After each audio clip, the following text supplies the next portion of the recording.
Coming up on Windows Weekly with Paul Thurrott and Mary Jo Foley, Paul has a few bones to pick with Microsoft's A/B testing policy for insiders. Mary Jo has 600 million reasons for Microsoft to celebrate. Your life will change with sets, and I keep spoiling Paul's app pick of the week. Spoiler, it's Edge. Windows Weekly is next. Netcasts you love. From people you trust. This is Twit. Bandwidth for Windows Weekly is provided by CacheFly at CACHEFLY.com. This is Windows Weekly with Paul Thurrott and Mary Jo Foley. Episode number 546, recorded Wednesday, November 29th, 2017. A/B testing. This episode of Windows Weekly is brought to you by Text Expander, the productivity multiplier from Smile Software. Text Expander is a knowledge base from which you can communicate quickly and accurately using a brief search or abbreviation. Try it free for 30 days at textexpander.com/Windows. And by Rocket Mortgage by Quicken Loans. Home plays a big role in your life. That's why Quicken Loans created Rocket Mortgage. It lets you apply simply and understand the entire mortgage process fully, so you can be confident that you're getting the right mortgage for you. Get started at rocketmortgage.com/Windows. It's time for Windows Weekly. We're just like the Creators Update. We've got everything that you need, even if you didn't know you needed it, and sometimes we crash your brain. I'm Father Robert Ballecer, the digital Jesuit, in for Leo Laporte, who is currently celebrating his birthday. But I get a gift because I get to play with Paul Thurrott and Mary Jo Foley for the next couple of hours. Paul, of course, is the purveyor of news, reviews, and analysis for the stars of the Windows world. And Mary Jo Foley is the gentlewoman who pilots ZDNet's All About Microsoft blog. Together, they're here to give you the news about Microsoft like the finest fish turkey. Refreshing, satisfying, with just a scent of giblets. How are you doing? It's so good to see you again. Same. Yeah, everything's good. Now, Paul, the last time I got to do this with the two of you, you had some major construction going on at your house. I'm assuming it's all done now. Yeah. Right? Yeah, listen. You hear it? The sound nothing. of nothing. It's the sound of nothing. Sound of nothing. And Mary Jo, the last time I saw you, you had a cat hanging off your microphone. So this is different. He's right there, so don't conjure him. He's sleeping on the bed. I can see him. Do not make eye contact, Mary Jo. They can look through the little lids. He's not looking right now. Mary Jo, you don't know that. They can sense That's so sneaky. Now, of course, this is the first show back from the Thanksgiving break. I'm assuming that you did something fun, something family-oriented, good? Yes, I did something family-oriented. I know. I'm thinking, are those two things always the same? Not always. I tried the new tryptophan over TCP/IP protocol. It not so great. Nice. No, wait, is that true? Does tryptophan Does it slow actually down over make you time? sleep? Is that what happens? Yeah. I hear it every year as an excuse why people are sleepy. I think it's you just eat and you get tired, right? Actually, the thing I remember reading one time was that there's a lot of other foods that have way more tryptophan than turkey, including stuff that you eat on Thanksgiving. But yeah, it's like Chicago's the Windy City and Denver's the Mile High City, and turkey will always be associated with this for whatever reason. Right. I will cop to the fact that we didn't actually cook turkey at my parents' place this year. I was going to, and my parents said that's just too much trouble and it's too much cleanup. Let's just go out. So wow. Yeah. I hope to get to that point. We had 16 people at our house, and we cooked a 24-pound turkey. Well, see, but that makes sense. If you're going to have family over, if you're going to have friends over, then, yeah, you make the turkey. But it was by the way, literally just the three of us. So, speaking of which, it's Wednesday, right? So it is literally 7 days later, or I guess 6 days later, whatever. We had turkey for lunch. Nice. And we gave everybody leftovers. Wait. Yeah, that was a big turkey. 24 pounds. Yeah. Did you fry it? Did you deep fry it, or was this a standard? No, my wife brines it. She cooks it right. Yeah, it's perfect. I had a beer batter turkey once, and Nice. where they actually injected it into the turkey. Yeah. I don't know if I could taste any difference, but they promised me that it was the best thing they've ever done. So, okay. Wow. Well, we're not here to talk about turkey. We're here to talk about Windows. I think. Wait, yeah, that's right. Windows Weekly. Two turkeys don't make a fish, that kind of thing. No. Ooh, nice. She had a furky, so that's fine. We'll go with that. I had a furky. Yeah. Fish, turkey. Like Actually, a just a folky, fish. I think is what you had. Like a. But we've got a milestone. Evidently, there's a bunch of Windows devices in the world. I guess. I'm not exactly sure what this is all about, Mary Jo. Yes. Well, until today, Microsoft had been using the number 500 million monthly active devices as their metric for how many Windows 10 machines were out in the world. But today, at the company's annual shareholders meeting, they released a new number. It's now 600 million monthly active devices. So monthly active devices means devices that have been, quote, active in the past 28 days. And it includes everything, not just PCs. There's PCs, the HoloLens, tablets, phones, Xbox, even Surface Hub is in there. So altogether, they're saying there are now 600 million monthly active devices as of today. Now, is that a lot? That's interesting because of the metric that they use. So when they say active, it doesn't just mean activated. It means that they're actually detecting that people are using them. Yeah, they're being used. Yeah. That's right. Which is good, which is a good number because before they would just say, we have 600 million devices with Windows 10 on them. But you don't know. Some of those devices might not even be in active use, right? They might be something a company bought and they're in storage or in the channel. So this is a much better number. It shows you things that are actually being used on a regular basis.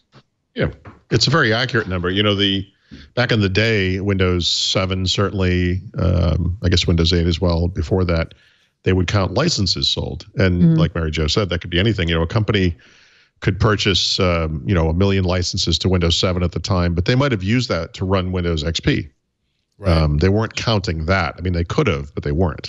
So I think the way that they're counting this now gives us a very accurate view of where Windows 10 is and lets you compare how it's doing compared to the previous milestones, because we could do some simple math to kind of figure out how well it's doing.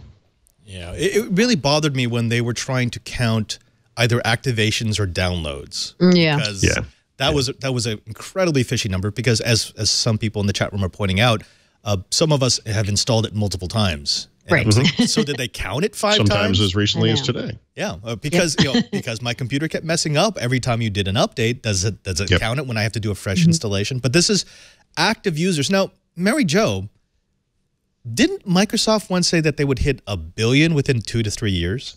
Yeah, we're not talking about that anymore. Yeah, but they that did. Never happened, they did once. Yeah.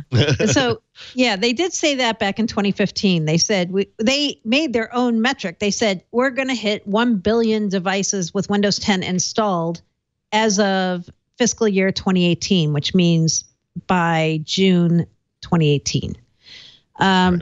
Then last year they said, you know what, we're not going to actually be able to do that. We're close, but we're not going to pull it off. And they never outright said, I don't think, that it was because phone was a disaster, but that's pretty much why we think it ended up not happening or could not happen.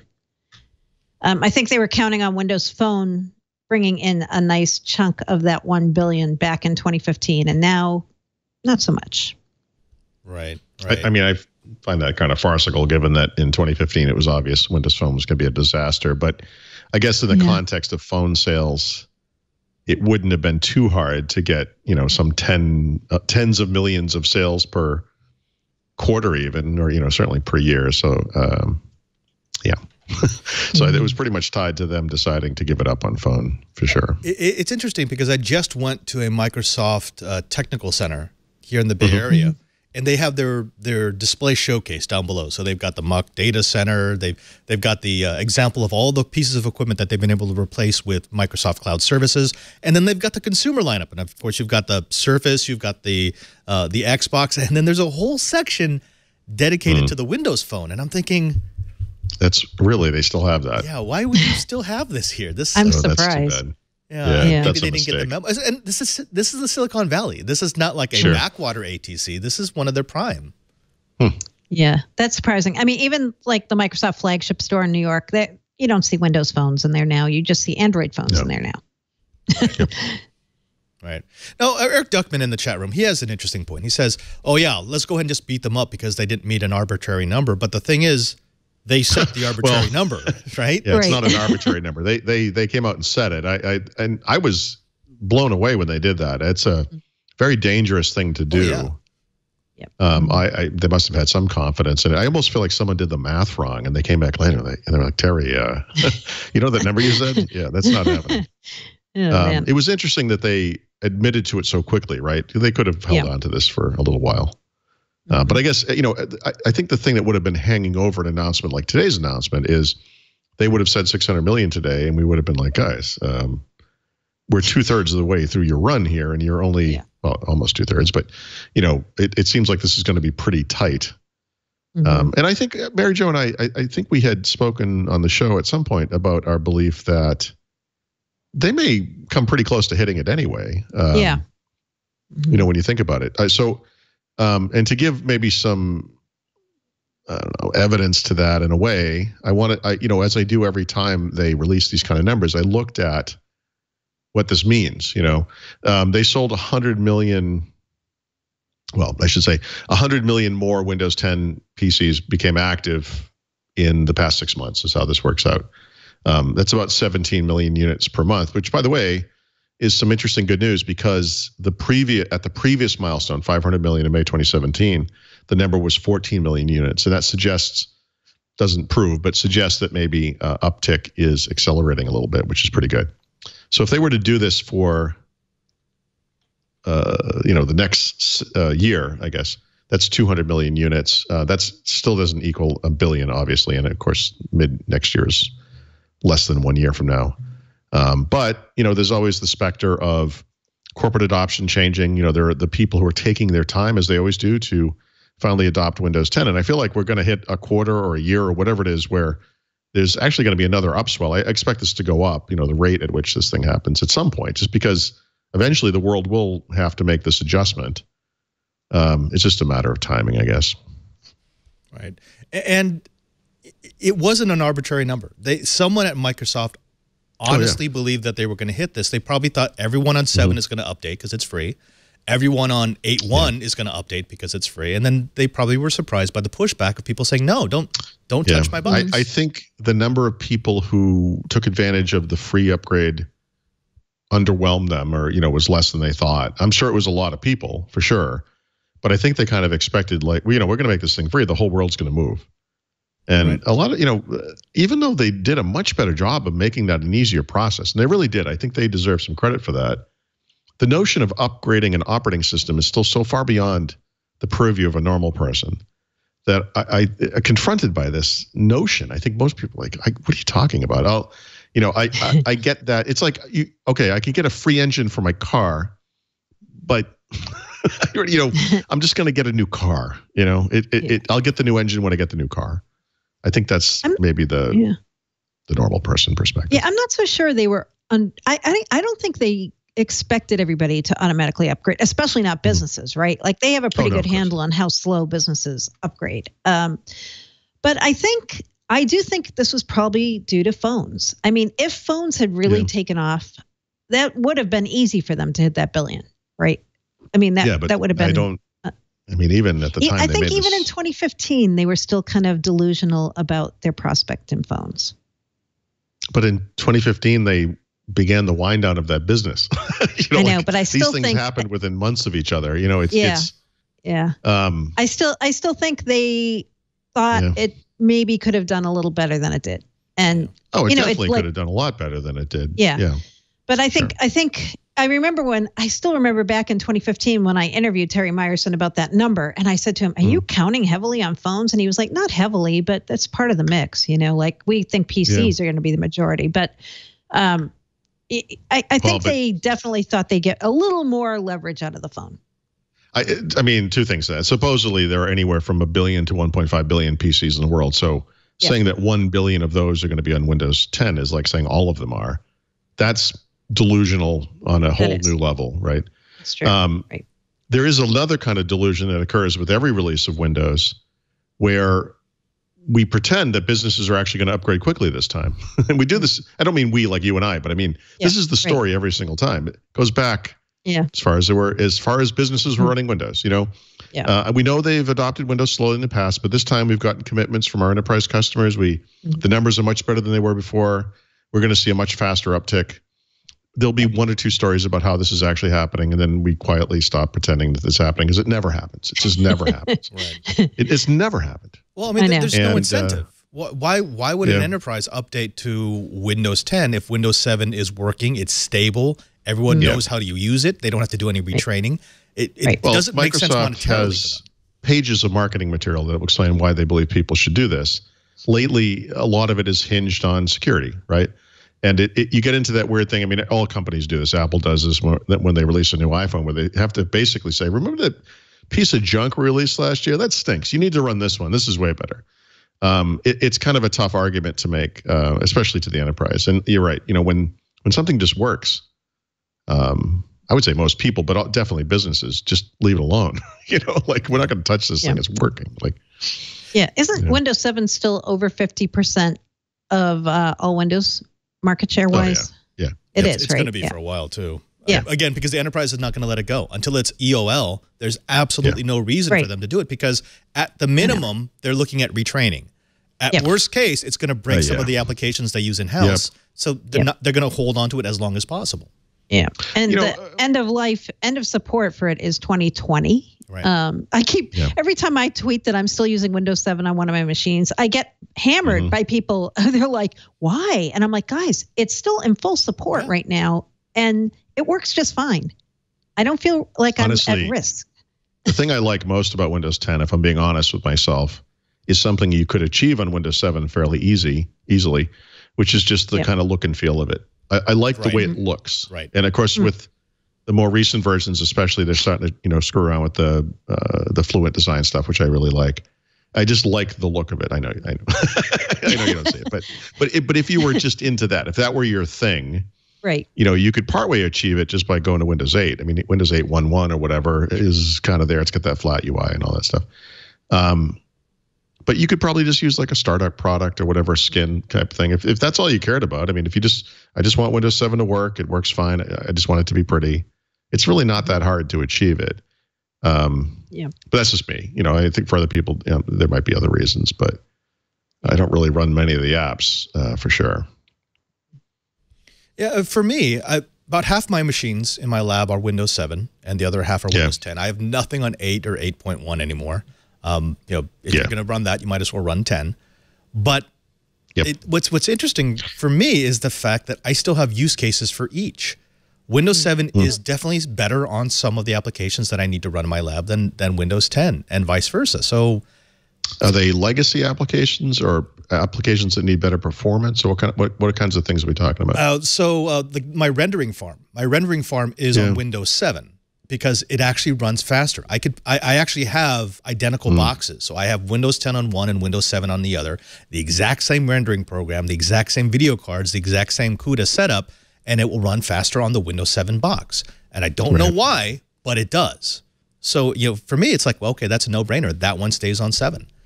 And it's weird that happens, because there's supposed to be all these performance enhancements in Windows 10 that kind of gum up the works for me a little bit. And again, that's super specialized. That's just me.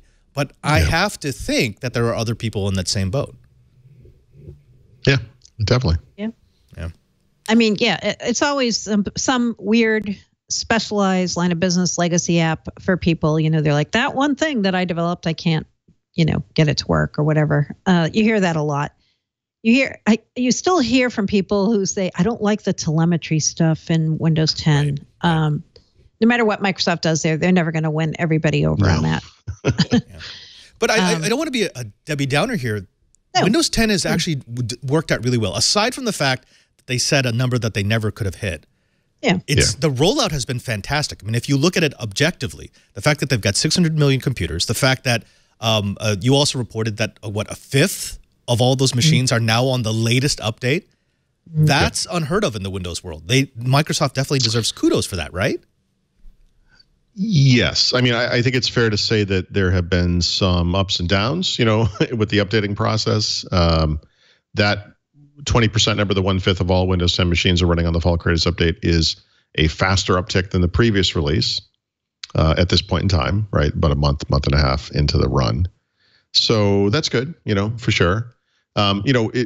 Microsoft has a goal explicitly stated that they want everyone on the most recent version, and they know that they can't really do that, that a lot of businesses are going to run on a version that might be even 2 or 3 versions old, but it's still better than having XP 7 and 8 out in the world or whatever.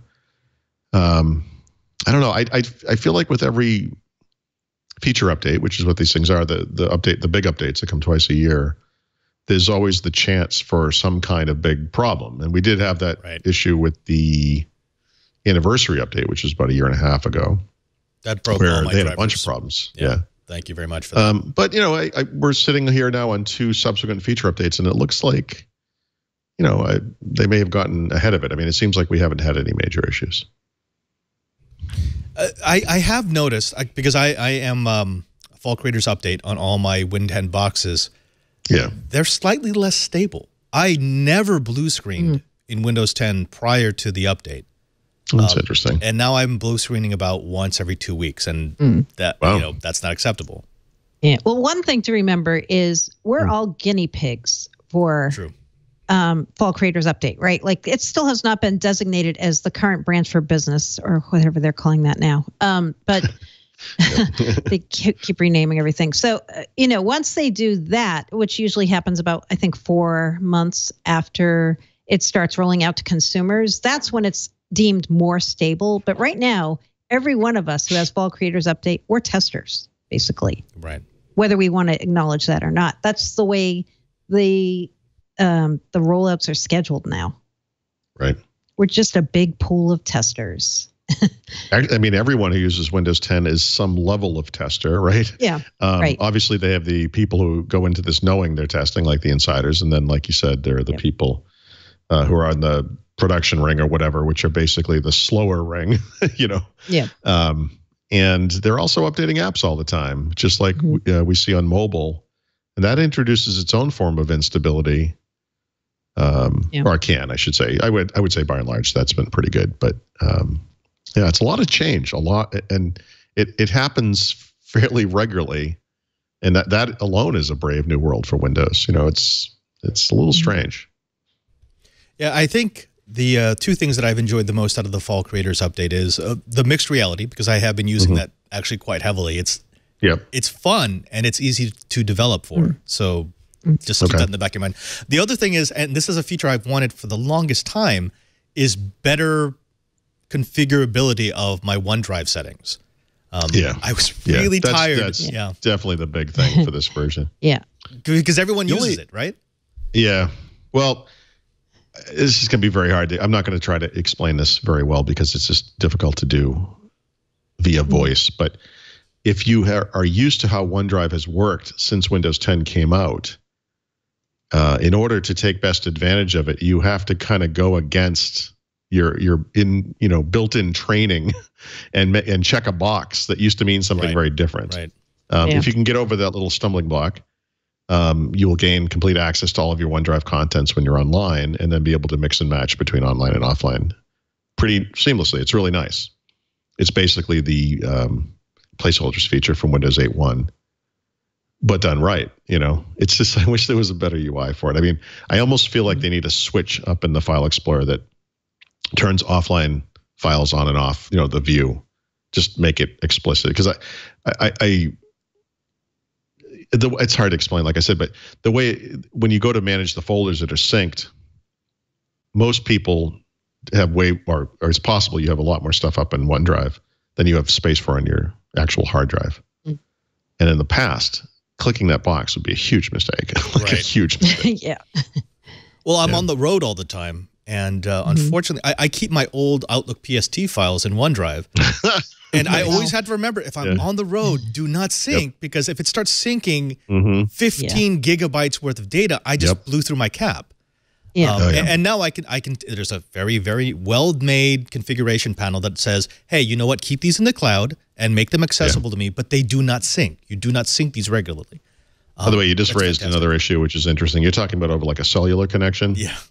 Yeah. So Windows has the notion of metered connections, obviously, but what it doesn't have is I don't believe, I've never seen it, is a way to check a box that says do not sync OneDrive over a metered connection for that very reason, right? You can right click on the OneDrive icon. I know you're thinking like it must, but I don't believe it does. And you can pause. You can pause syncing. Yeah, I know. I used to pause syncing, but I think the new the Fall Creators Update actually has under the metered connections. It tells you it's not going to sync OneDrive. I'm gonna look because that's something that would be really good need. if it is true. Yep. Right. Yep. Unfortunately, I mean, you should be able to just hit the Windows key and type metered, but no, you have to go into the network settings and then the adapter settings. Well, you can, but then you still have to find it. Yeah. Change Wi-Fi settings. I know. We're doing like the same exactly. I know we're all like, where is it? All right, so you can make this a metered connection. It's not. I don't see anything in here about OneDrive. Oh. And of course, if I make this a metered connection, my Skype will just drop off. Right. So let's not do that. Yeah, I don't believe there is. I mean, okay. I'm not. I don't know every single switch in Windows, but I'm working on it. But you can pause syncing, and to me, those things need to be related. Like there should be a whole slew of things you might want to do differently on a metered connection, and absolutely syncing OneDrive is one of those things. Right. Right. Yeah. Yeah, there are a few things, and they're slowly figuring it out. I mean, with the changes that they've made to OneDrive, I think they are actually listening to people. It's just the feature rollout may be a little slower than some of us were hoping for. Yeah. They finally really and truly enabled metering on Ethernet connections, which I like because that's, that was one of the big glaring things about the metered connections in previous versions of Windows 10, which is, well, it's not just Wi-Fi where I might be bandwidth limited. Exactly. So that's nice. Although it's now been this year, it's 4 times that I've been caught just before a show. Windows 10 decides that it's going to do an update and it's not going to let me. Sure. So, yay. No, we've all been bit by this kind of thing. I think I don't remember what it was. I don't know if it was app download. No, it was an ebook download I did over cellular. And it was like 600 megabytes or something, and it was like, wait, what? Like, what just happened? That is kind of fun. Every once in a while, I'll get a notification on my phone that I've getting close. Yeah, I've just hit my cap. I'm like, wait, what just happened? Yeah. Then you go and see what it was, and it's always something stupid. It's not like you were doing something like, I know that I did this thing. It was important. Right. I needed to do it. It's always like, oh, I downloaded a movie, or whatever. Yeah. Well, of course, naturally, yeah. Let's go ahead and move on to something that's fun, and that is new features. I'm always happy with new features. And I know, Mary Jo, you actually wrote an article about what the testers are going to be seeing, which means what the rest of us will be seeing sometime in the near future. Is this a fast ring? Yeah, so, well, this is a little bit complicated. So Microsoft kind of got burned by promising which new features would show up when. Last year, they showed off in March at Build this feature called Timeline and made it appear when they showed it to us that it would be in the Fall Creators Update. It never made it into the Fall Creators Update. And now it's going to be in the next fast ring test build that goes out, which will be either Friday this week or sometime next week. Donna Sarkar tweeted today, no fast ring builds today or tomorrow. So Timeline is a feature that everybody was super excited about when they showed it to us at Build. It basically is an extension of Task View, and it shows users activities they've done in the past and gives them cards that let them more quickly re-engage with applications that they were using. So that's pretty cool. Timeline's cool. But then they also talked this week about sets, which is just a temporary name for a new feature that they're going to be adding to Windows 10 at some point that lets you group everything in tabs in a window. It's a Windows management kind of a tool. If you know what Stardock Groupie is that Stardock introduced last week, it's very similar to that. So Sets is cool because it's going to let you have tabs for everything. They're going to start with UWP applications, but using Sets, you'll be able to combine a UWP app and a website and other things into a single window with tabs. So it's going to be like you're working with tabs in one window instead of a whole bunch of different windows that you have to jump between. So they are not promising when you will see sets show up. It might be Redstone 4 in March 2018. It might be later if it's not all ready to go, I guess. But the thing that got people a little bit angry this week, some people, I will say, is that the way they're going to test sets is they're going to roll it out in a phased approach to insiders. So instead of everybody in the fast ring getting sets at the same time, Microsoft is going to have a control group that gets sets first. Then they're going to look at the feedback from that, and then they're going to broaden the rollout of it over time, and until everybody in the fast ring finally gets it, and it progresses through the rings in the regular fashion. Now I'm going to let Paul rant. I have to get my gong while this happens. No, I'm not going to rant. Actually, before I get to the rant or the commentary, I just wanted to say that, well, I guess this is also commentary. A couple of things about sets. First of all, I think this is an awesome idea. This answers a problem that Windows has where there's a power user feature called virtual desktops, which normal people will never find and will never use if they do find. Do you ever use it, by the way? No. Virtual desktops? No. I don't. So you're a power user and you don't even use it? No, because you can't save workspaces, right? If I could create a developer workspace that had my developer tools, a reading workspace, that whatever it was, it would be very interesting to be able to switch back and forth between those things. You can create them on the fly, but then when you reboot, they just go away. So to me, this is kind of a non-starter. Some people will sort of do this functionality across multiple screens, right? You can do like physical displays, of course. And there is some saving of window position there. And so that is maybe a little more elegant. But I feel like virtual desktops just don't work, basically. And Sets is a more approachable, simpler kind of version of that organization. And because it's modern now and it works with this pick up where you left off stuff that Microsoft is kind of doing across the board, there is a sense of being able to return to some workspace that has, in this case, the various application, I guess, tabs, not windows, but tabs that you were working on before as a group. If you're a student working on a project, or you're someone like us who's a reporter working on a story or whatever, you might have different tabs of things that aren't all browser windows. Some of them are in OneNote, some of them are in Word, whatever it is. Notepad. Well, no, actually so this is the problem. The negative part of Sets is that it's only for store apps. Right. Not forever though. Okay. But it is okay. I mean, I hope so. But the groupie tool that you were talking about from Starduck supports desktop applications, right? So obviously it's possible. I like this idea a lot. Okay. So what we got a briefing about Sets a while ago when Joe Belfiore was in New York. We weren't supposed to say that he talked to us, but I've seen it in every story, so I can now feel like I can say it as well. Okay, how exciting.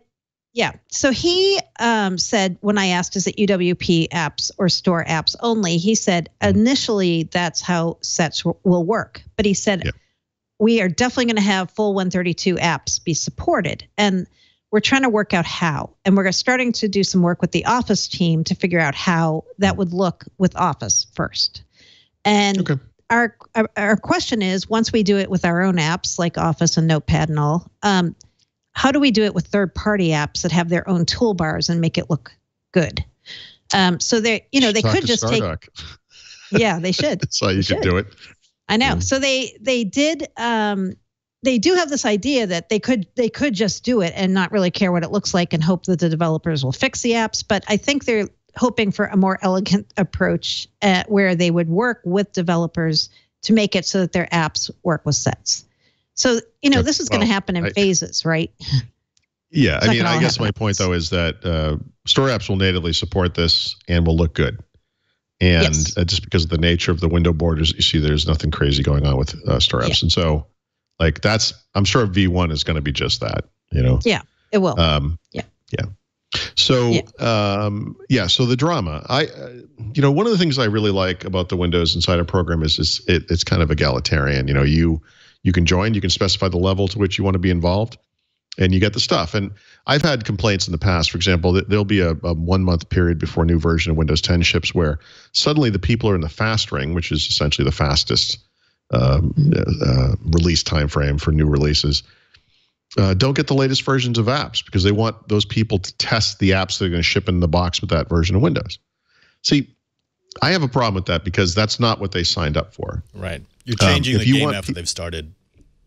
What's that? You've changed the games, the rules of the games after they've started. In other words, I signed on to this because you're promising me the fastest. And now for a little while, you're going to change that for only part of the operating system because you want something.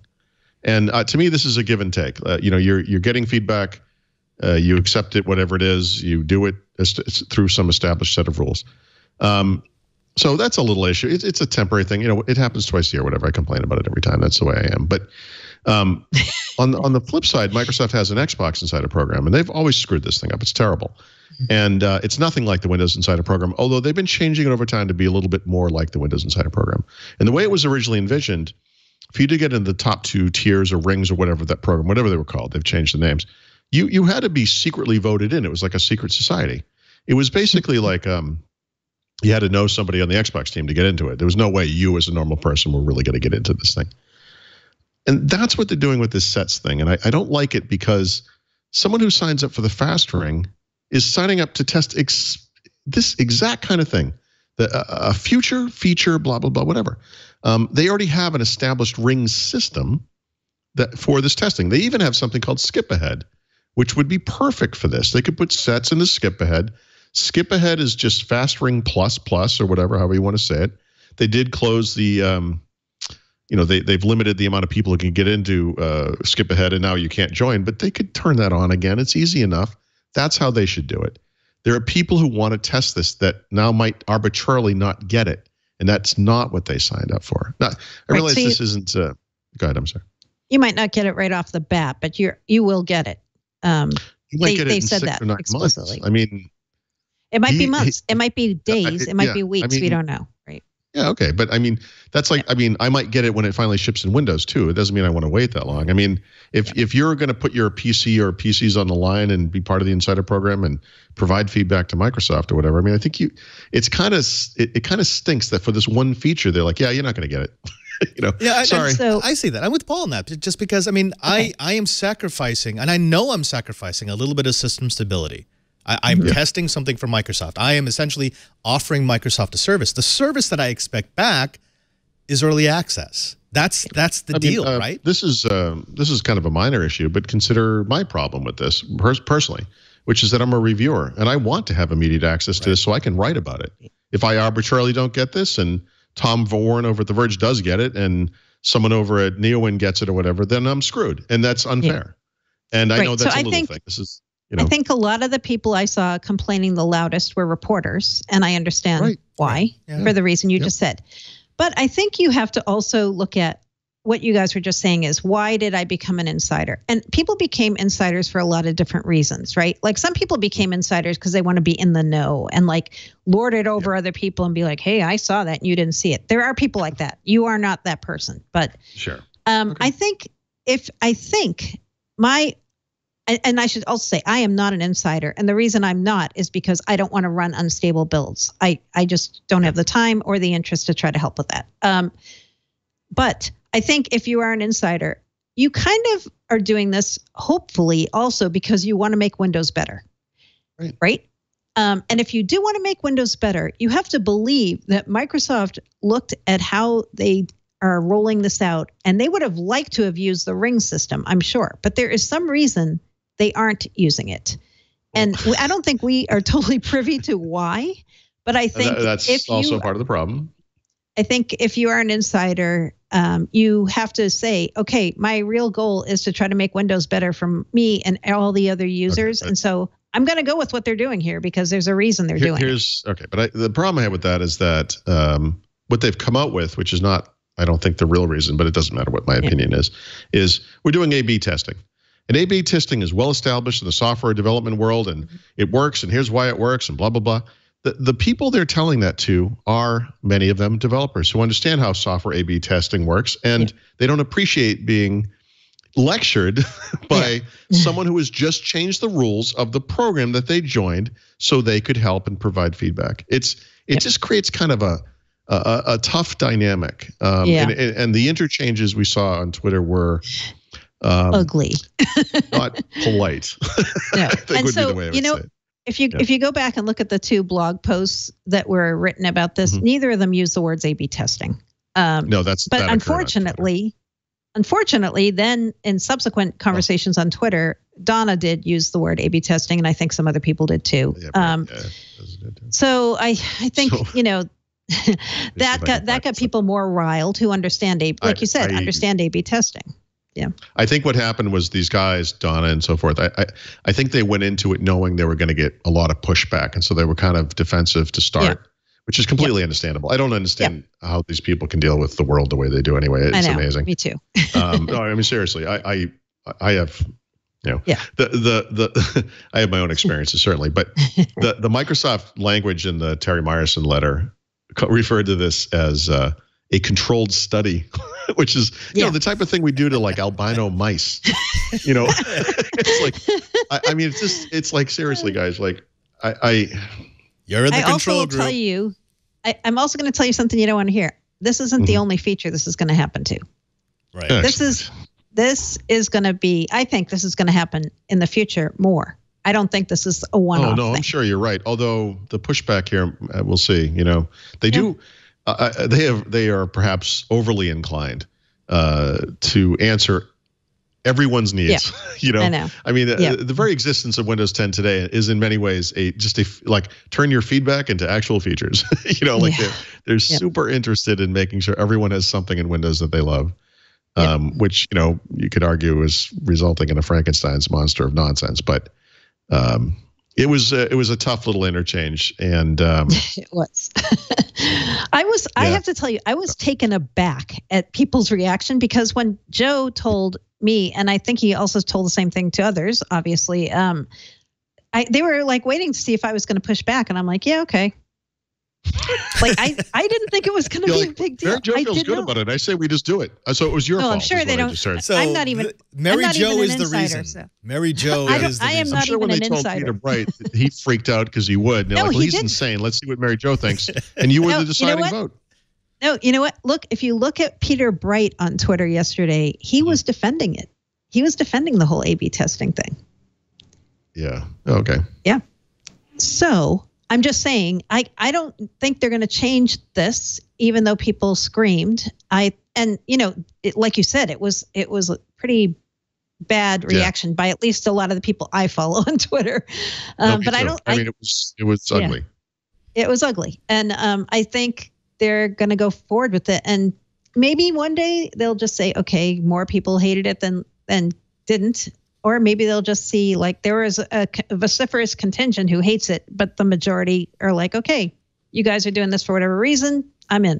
And that's going to happen anytime you change a program. But I mean, I know. The thing is, they're alienating some of the people who were giving them the best feedback. Thank you. That's exactly right. The people who care the most about this product and the company are the very ones who are going to be alienated by this move. And that should be obvious to anybody.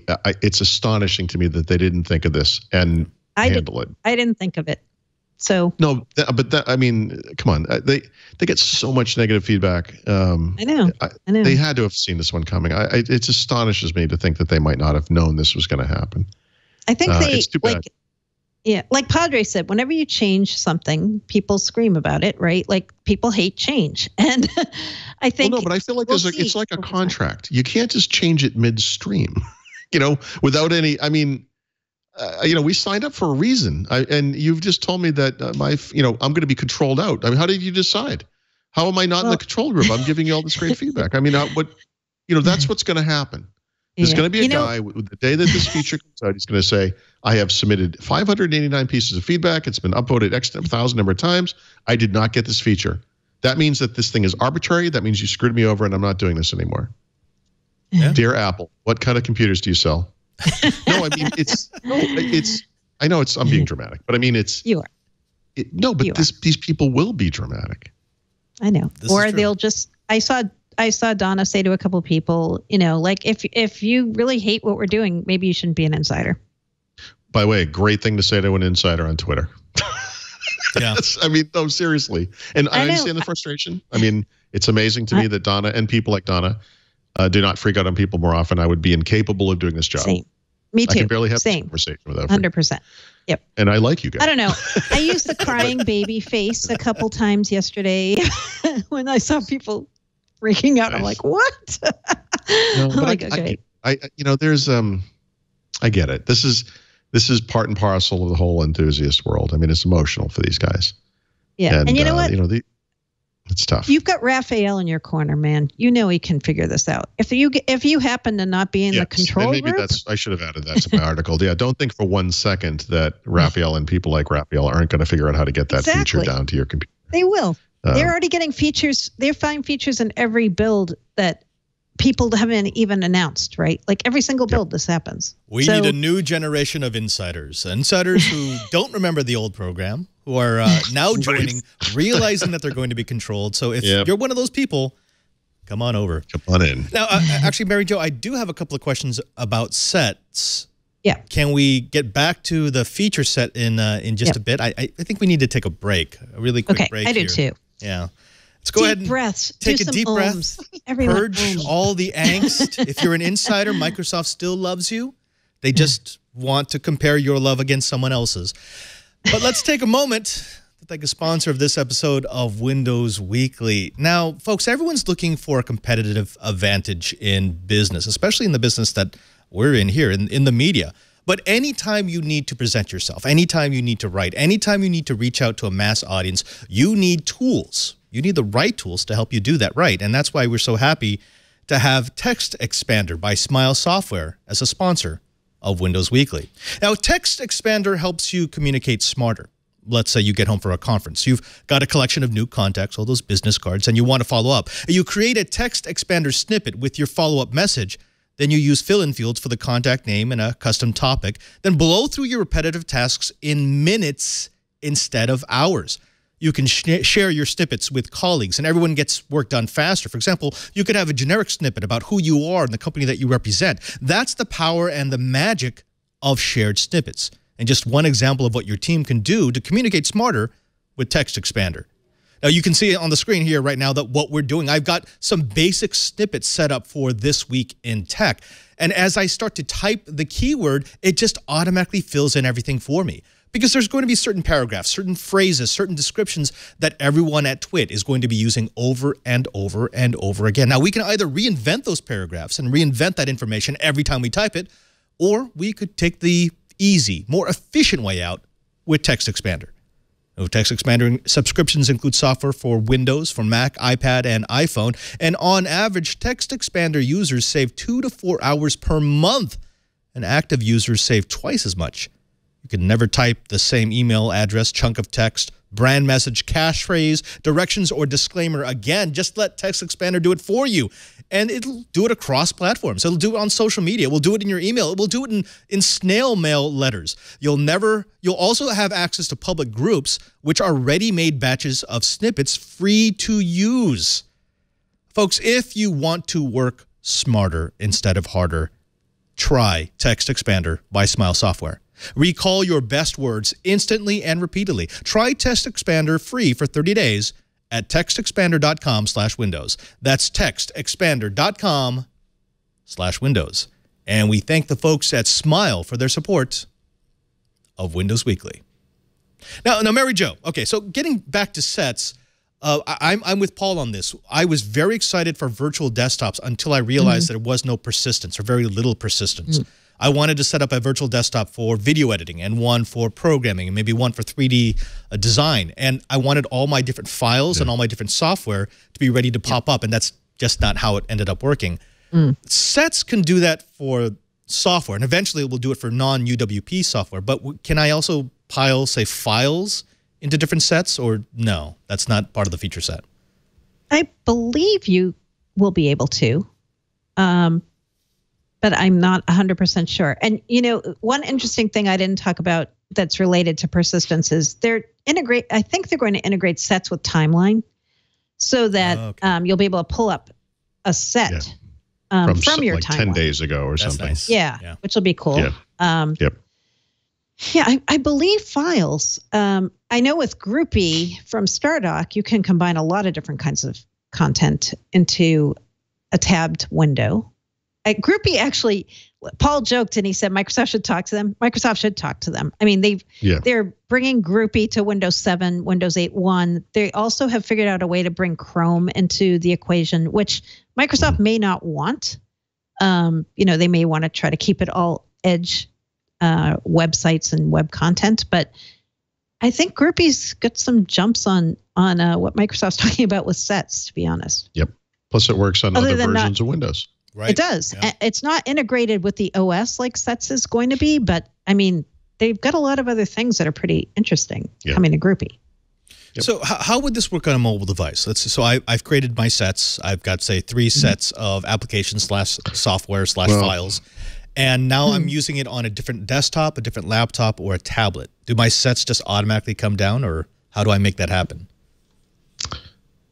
Right. I have no idea. The UI is not clear. No.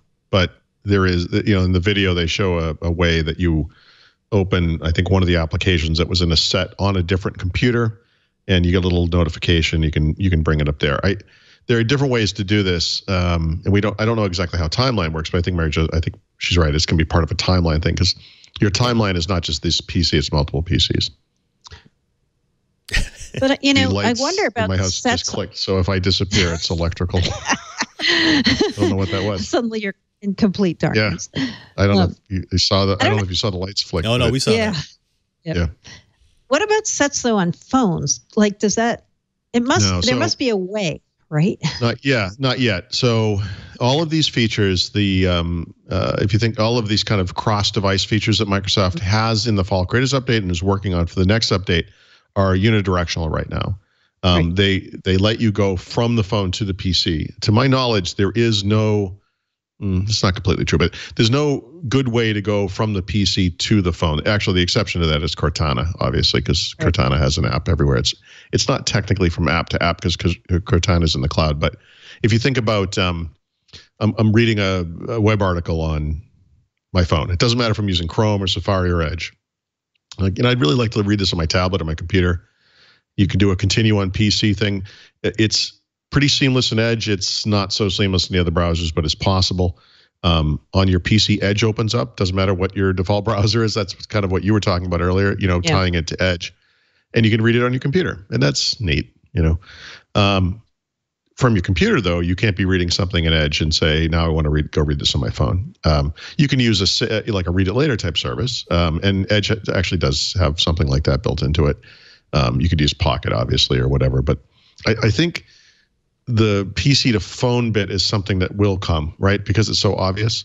And this should be part of it because we have fairly capable phones now. I mean, I don't necessarily want to bring up, and it would be hard to duplicate this, but a set of specific Windows 10 apps on an Android phone, but being able to bring up a document so I could read it is an obvious capability. It's sort of there if you're using OneDrive, and there are ways around it, but you could see the need to be able to do that. It would be nice to be able to browse through your timeline on an Android phone and pick out the one thing that you wanted to read on the train on your phone or whatever, and maybe do a little bit of triaging too.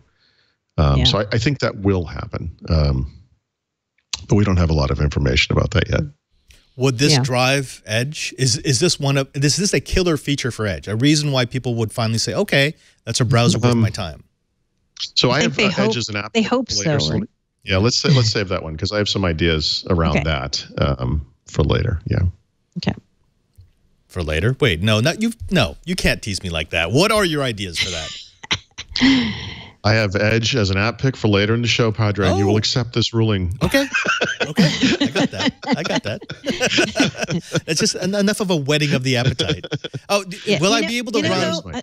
I want to throw one more thing into this conversation. So another reason, not reason so much, but the reason Microsoft's doing a lot of these productivity features the way they are, things like timeline and sets, I think it goes back to the whole pick up where you left off idea. And the concept that they introduced at Build is they want to keep the PC as part of your computing equation in some way because they know people are doing more and more of their computing on mobile devices and they don't have a mobile phone. So I think it's going to be interesting to see how much of sets and how much of timeline they do let you do on phones and how much you have to come back to the PC, right? Right. Yeah. All right. So let me give you part of the idea that I have, because it does relate to what you just said. And it's the problem for Microsoft is that people go down this mobile road, they get sucked into those ecosystems because everything works seamlessly if you stick within that thing. And so that thing could be Apple apps and Apple services on an iPhone. And you might just say, look, if I just buy a Mac, that stuff goes seamlessly between those things. I can't remember the handoff or whatever the feature is. They have a bunch of stuff for cross-device interoperability. If you stick within the Chrome ecosystem, and you could use a Chromebook, and all your stuff is on Chrome. It syncs to Chrome. It's always in Chrome. You have Chrome on your phone. You get that kind of cross-device functionality. How do you enable that if you're Microsoft when you don't control a mobile platform? You have to create apps and kind of hope that people download and use them, right? It's kind of lousy when you think about it. If you're a Microsoft guy, or if you exist largely in a Microsoft ecosystem on the PC, there are a lot of apps you can download and install on your mobile device that will enable these kinds of things. And obviously Cortana and Edge and the Microsoft Office apps and all kinds of other things. Microsoft Launcher, which is kind of a real Microsoft-centric way to get access to your OneDrive-based data, your Microsoft apps, and that continue on PC functionality we were just talking about. So, yeah, I think the key is, like, how do you get it there, and how do you get someone to do it? And so, not to blow my Edge thing for later, but I mean, the one thing that's really interesting, one of the things that's really interesting about that browser on mobile is how seamless that stuff becomes. It's much better than the experience of doing it from Chrome or Safari, because they can build it right into the product. Yeah. They don't have to do like a kind of a share-based workaround kind of thing. I go with that. I think if Microsoft's strategy here is to essentially use Edge as my virtual desktop, I would be down for that. I mean, if I can run Chrome as a tab inside of Sets, yeah, you're not going to be able to, though. Not right away. Yeah. I think not right away, but I mean, eventually they're going to be accepting that, right? So, I mean, think through this for a second. There's a timeline feature coming, and the timeline feature is going to show you all the stuff you worked on. It's going to be documents and apps and open Windows sets and blah, blah, probably all kinds of things. And you'll be able to go back in time, and look at those things across devices. Like you can kind of access like the history of another browser from another PC, that kind of thing. How do you do that on mobile if you're Microsoft? Like, where would you put that UI? Right. I would argue that, well, Microsoft Launcher, obviously, but you can't rely on the fact that everyone uses it and some people have iPhones. So where are you going to put it? Cortana? It's a tough question. I think the answer is probably Cortana. Yeah. But I don't know. I will say that this stuff is exposed in different ways in different Microsoft apps. If you look across like Word Mobile or OneDrive or that Microsoft Launcher or Edge or whatever, there are kind of versions of this stuff everywhere. And it's almost like maybe they have to put it everywhere, When you go to OneDrive, for example, you can access a list of your recently accessed documents. When you go to Word, you can access a list of your recently accessed documents. In that case, they're all Word documents. Does it make sense to have that in both places? Yes. Does it make sense to have this timeline/sets thing available in everywhere? Yeah, probably. That makes it complicated. I could see it being included as part of a feature set upgrade for OneDrive, because it does kind of fit in. It's an application that I'm probably going to install on my device, no matter what it is, iOS, Android, like or all Windows. Those documents will be available in OneDrive. It makes sense to, that's a good point. Yep. Mary Jo, will you be setting? Definitely, I will be setting.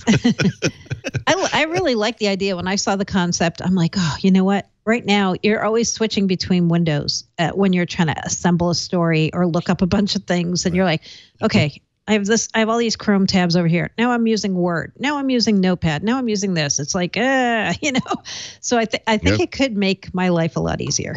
I also think that this could be the future of what I want to call like a Windows 10s / Windows 10 on ARM / whatever, tablet mode, full screen, blah, blah, blah. Instead of windows, we're thinking of tabs. In other words, it's multiple full screen experiences that we can navigate between with a keyboard or, with swiping and so forth.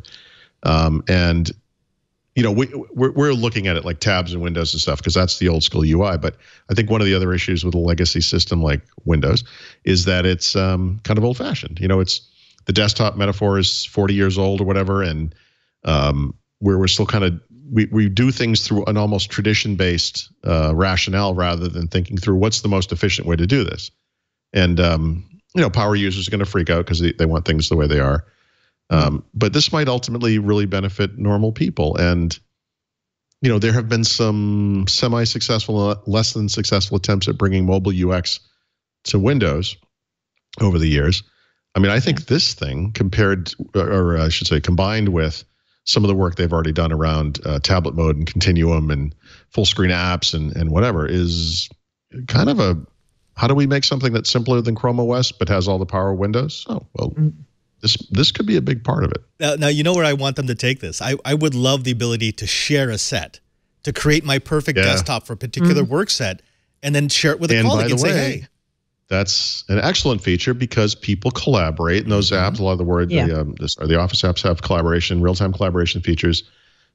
That would, I mean, that makes sense. Especially if it's all UWP apps. I share a set with somebody, and it will automatically download those apps. You're almost guaranteed to have those things, and if you don't, you can get them easily from the start. Yeah. There you go. Yep.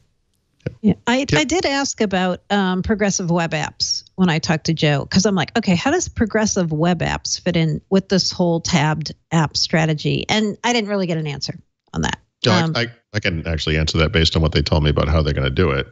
Yeah, they're store apps, so they'll fit right in. Right, because you got a progressive web app could be a store app, right? They will be store apps in Windows 10. Yeah. So yeah. Okay. Yep.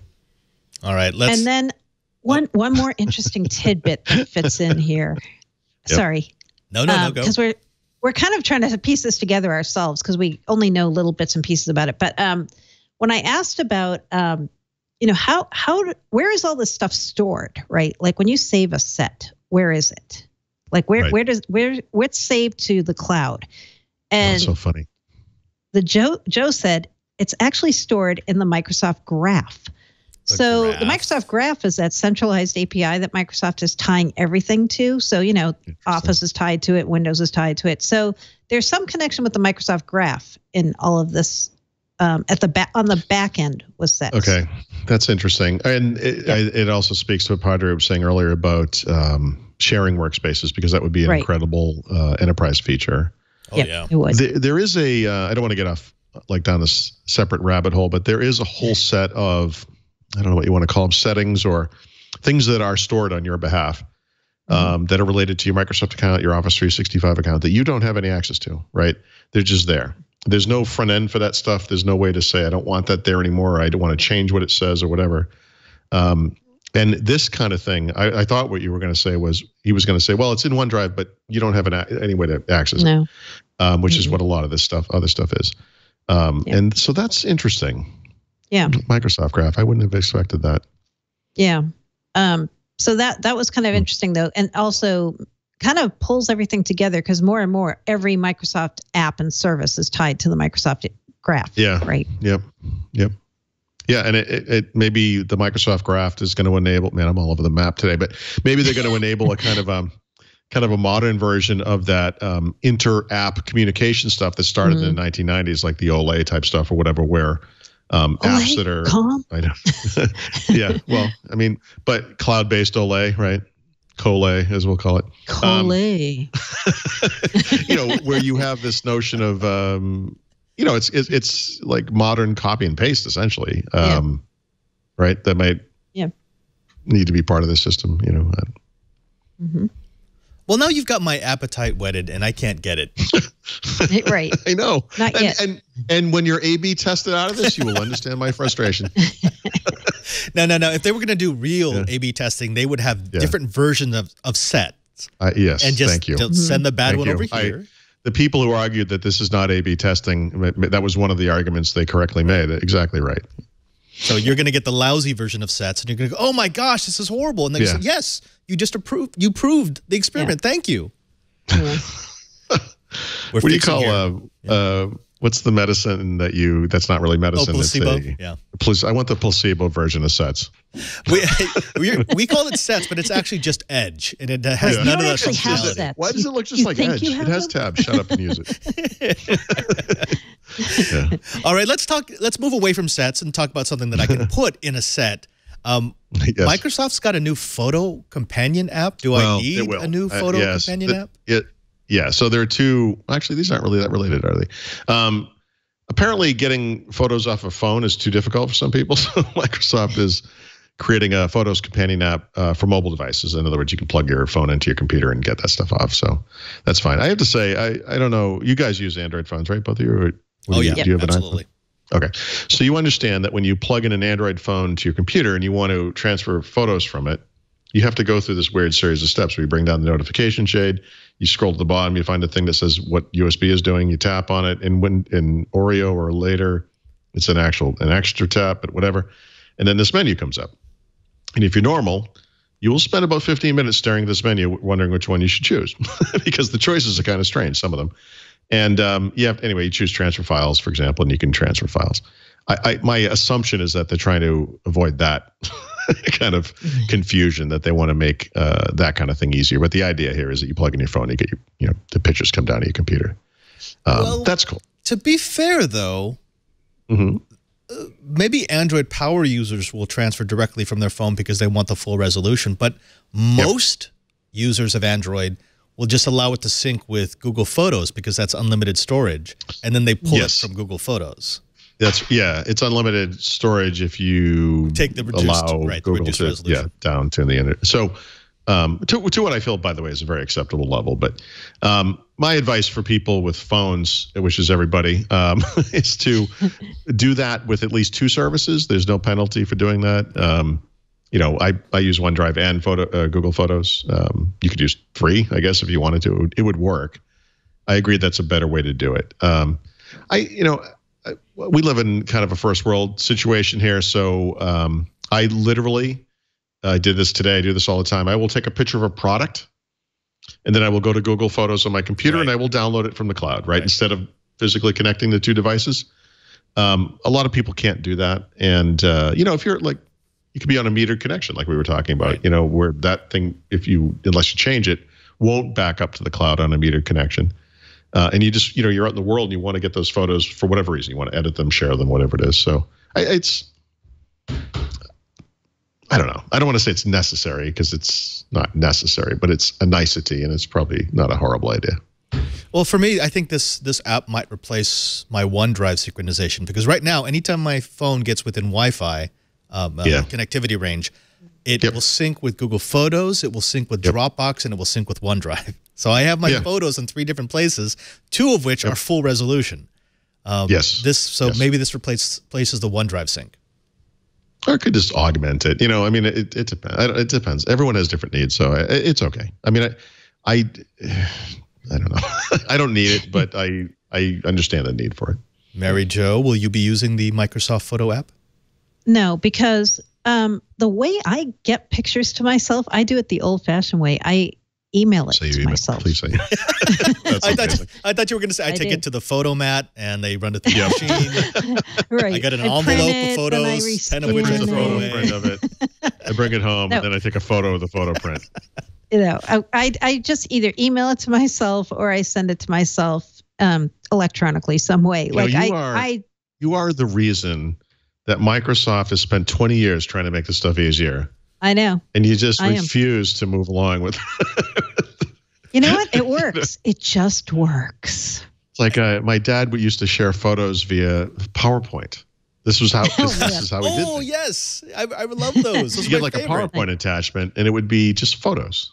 It's like, Dad, there are 150 different ways to do this. And this one's about 147. Yeah. And you know what? I don't really need to send myself photos that often. Yeah. So I guess that's why. It's like I don't print that much anymore. I don't send myself photos. There should be a thing on your phone where you send an email to yourself and it's a photo. And the prompt that comes up from Outlook or whatever you're using says, it's just a dialog box that says, just stop. and then you hit OK. And it sends. I do. That's how I do it. Sorry. All right. Let's move from photos to something that I think Mary Jo is truly passionate about. And that is gaming on Windows. As we know me. Actually, this has me excited. There's a new game bar, and I actually kind of like it. I think Microsoft's in the right direction here. I do too. I love the functionality that it adds in the Fall Creators Update, especially when I'm trying to record virtual reality sessions. But now they're going to upgrade it even more. What are they giving me that I don't already have?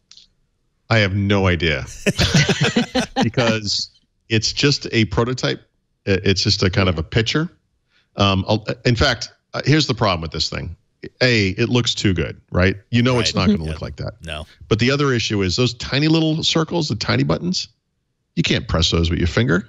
Now, I know you're playing a game, you're probably using a mouse or whatever, but this UI is not scalable. Like I think they're going to have, we'll change this, but I like where it's going because it's getting bigger and it's taking up more of the screen. And if you use like any overlay type system, if you use something like the NVIDIA stuff where you, Alt-Z or whatever it is to bring up the NVIDIA control panel, if you want to record, do whatever it is, I think the bigger the better. I like the notion of a thing that is like a dashboard.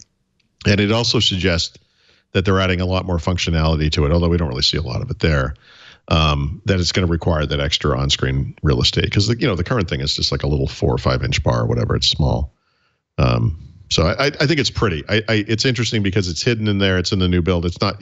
That's not what comes up when you type WinKey plus G or whatever. But hopefully sometime soon something like that is what will come up. I'm curious. Unless I get A/B tested out of it, I'm never going to get over this. They should make you the last person to get this. Yep. I'm curious to see this. So it looks. If I get it and you don't get it, I'll let you know. Yes. There's something like you can like type WinKey plus G over your notepad window and then send me a screenshot. Exactly.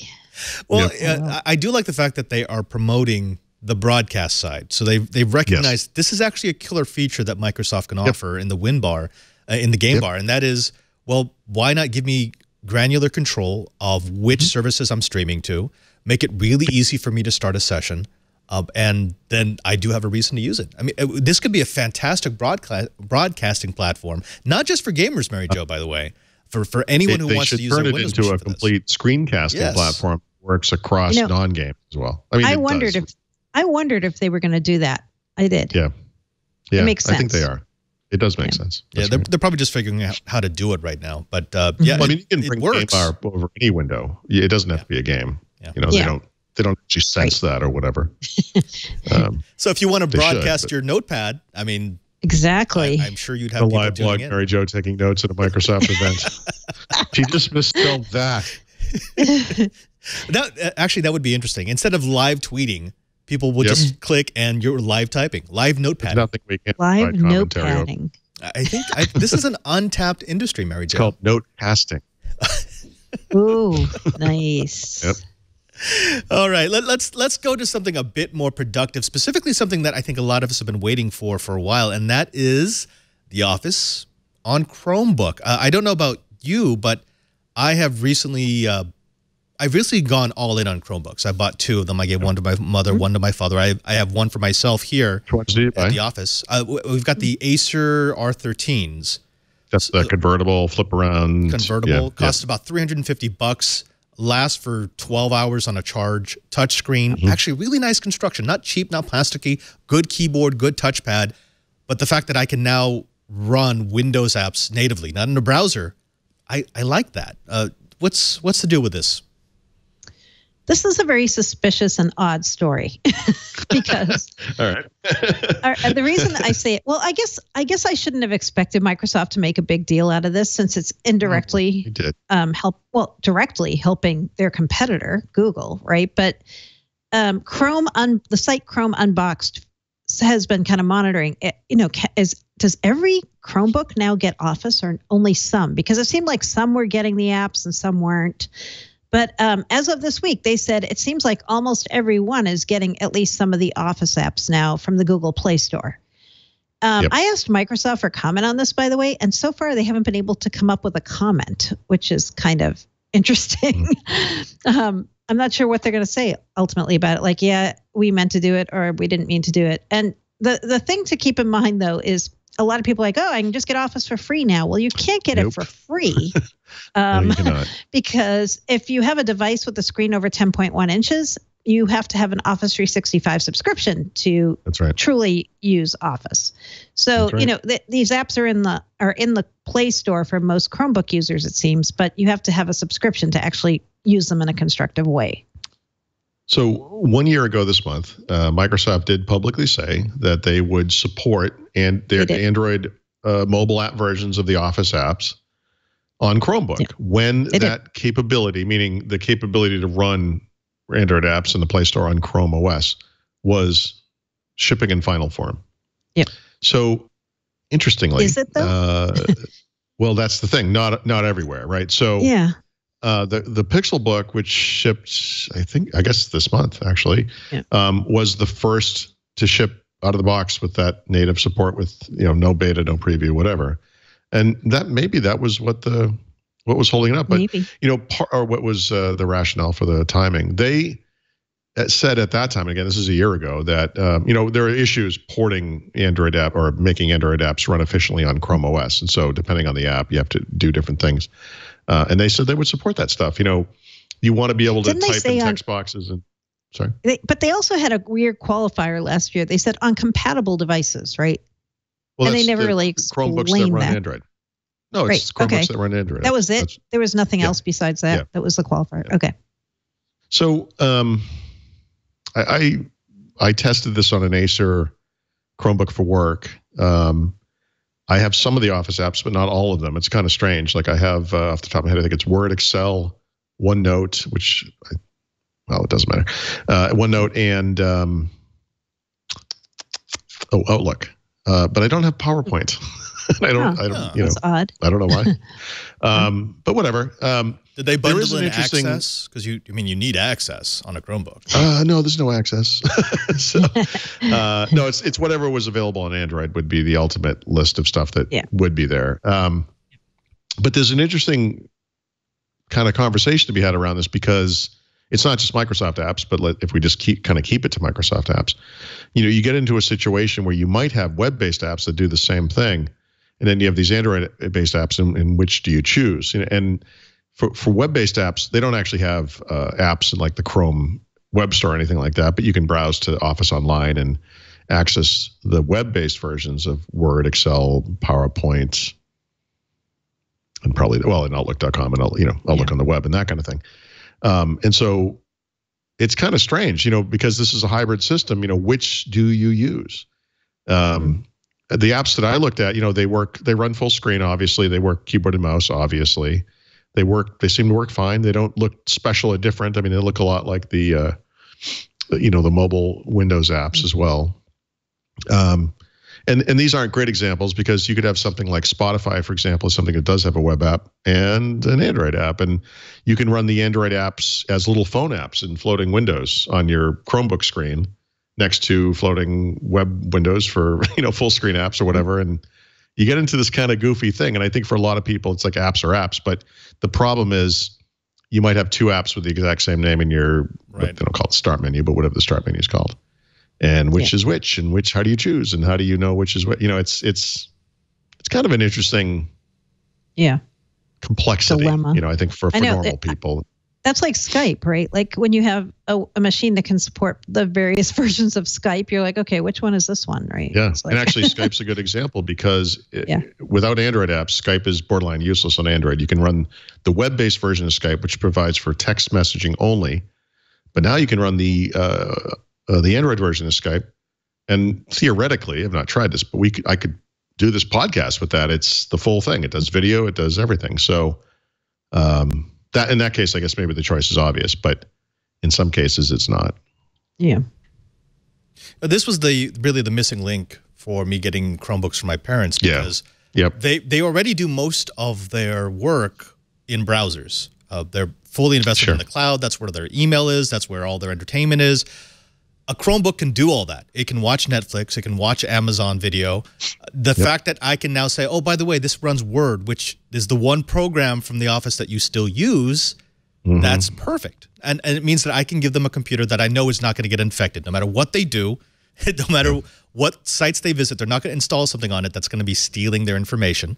And I can administer it from a remote location for an incredibly low price point. So that's That's worth it for me. It's interesting. Part of the justification for Windows 10s is that Microsoft knows from its telemetry data that Windows users spend over 50% of their time using Windows in a web browser. Yep. Yep. It's, that's just true of people in general. I mean, I think that's, an interesting justification for Chromebooks. Yeah, it works. And so is the experience any different? Is there ever a time that you were using that you said, oh, I'm definitely on a Chromebook because I don't have this feature? No, I mean, no. So I have experimented in the past with running these apps on Windows as well, because obviously on Windows we have the full-blown Office 2016 apps, and then we have these mobile apps if you're on Windows 10. They're limited, but they're also simpler and probably more attuned to what the average user needs. Mary Jo's right. She mentioned, for example, that, and this is the point of the article I wrote about this, which is that, if you buy a Chromebook, you can access Google services for free, no problem. If you buy a Chromebook, you can access Microsoft's Office 365 services if you pay for it. Yeah.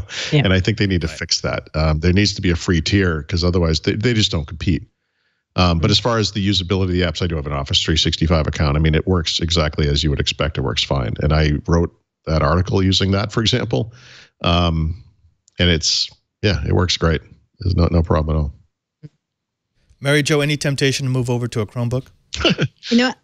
I'm not kidding. I flirt with this idea regularly because I totally could live on a Chromebook with the very minimal needs I have, except Notepad. But wait, no, there's an Android Notepad there are some app. decent text editors on Android and Android. I know. I'm kidding when I say that. But, that's why I got to try a Windows 10s laptop, I'm sure, because I've said publicly before, I'm the person who could use a Chromebook and be fine with it. And now that Office is there, and I don't use Office a lot, but every once in a while I'm forced to do a PowerPoint. Mm-hmm. Or those every are always once the worst days, aren't they? When you have to do a the worst. Or have to use an Excel spreadsheet. Yeah. Well, you could get away with the web-based versions, right? I mean, I could. That's true on Windows too. I mean, if you didn't want to install Office, I mean, you could kind of get away with it. You pay for Office 365, don't you, or do you? I have the version of Office 365 that doesn't include the apps. Oh, I see. Because I don't use them enough. So I do when I do need to use PowerPoint or Excel, I typically use the web version. Yep. All right, let's talk about Windows and other devices, though, because we've got, of course, we've got Office on the Chromebook now, but we've got Android devices in the Windows Store? Wait, hold on. Yeah. The world is upside down these days. I know. Imagine if you were like a Windows guy and you went into a coma 5 years ago, and then you came out and you were like, wait, what's happening here? Yep. Now, we've actually got Windows stores selling Galaxy Note 8s. Is this good? Yeah, is and this bad? Note 8s and that Razr phone as well. And I expect that count to go up and up. The interesting thing, though, is that if you look at, you can do this right now, if you go to the Microsoft Store and look at the listing for any of these phones, there's only a handful right now, but if you look at them, the thing they advertise up front and center on all of them is the Microsoft launcher, which it will tell you is available in the Google Play Store, which it is. But this kind of speaks to the problem that I actually alluded to earlier, which is, Microsoft, for whatever reason, can't put that launcher on the phone. They want to. That would change the experience pretty dramatically. And it's funny, I don't think they should sell Windows mobile phones, but I do think you could make a case for Microsoft selling a rebranded whatever Android phone and putting all of their stuff on it, so that the Microsoft launcher was the default launcher, right? Not the Google launcher or whatever. But they can't do that out of the box. No, just scroll down. Yeah, there you go. So, no, they can't put it in there, so earlier this year, when Microsoft announced their agreement with Samsung to sell the S8 and the S8 Plus at their stores, I think at that time it was just retail stores. I was wondering if that was going to be part of it. Back then they had the Arrow launcher. They have various lock screen replacements. They obviously have a keyboard. They have a digital assistant. They've got all this stuff. But they really can't preload any of that stuff. Some OEMs will preload some Office apps, OneDrive, things like that. But the stuff that you can replace basically all the key components of Android, and you as a user can do that. But, Microsoft's sitting there saying, we have all the pieces here. Like, it'd be interesting if they could cell phones like that. But I mean, the old Windows Phone wound isn't even healed yet. They can't really dive back in, can they? No, you got to rip off the skin. Why not just partner with somebody though? Why not? That would do it too. Well, okay, because by the way, I think they were going to. Remember what was that, Cyanogen or whatever? Yep, right, Cyanogen. I think their plan was to do that with those guys. Yeah, and they went out of business. And then they died. Yeah. Yeah, I think they were heading in that direction. Yeah, I cannot imagine Microsoft selling a Microsoft branded Android phone. Well, okay. By the way, it doesn't have to be Microsoft branded. I mean, but in other words, some phone makers are taking their phones and bringing them to Android One, and Google can sell them through their store, and they can, or I don't know how they sell them. They can put them on Google Fi, whatever. That makes sense. Microsoft could do that. I mean, I sort of thought, I can see why Samsung wouldn't want to do it. They're the biggest phone maker in the world. But what about HTC, which is struggling, frankly? Or what about these smaller companies like Blue or Z or whatever, the companies no one's ever heard of, and say, guys, let's make a special version of your phone. Put a little Windows logo on it or whatever. It'll be nice. That makes sense. I can't see Microsoft ever going back in with a Microsoft phone that happens to be an Android it's phone. Like riding a bike.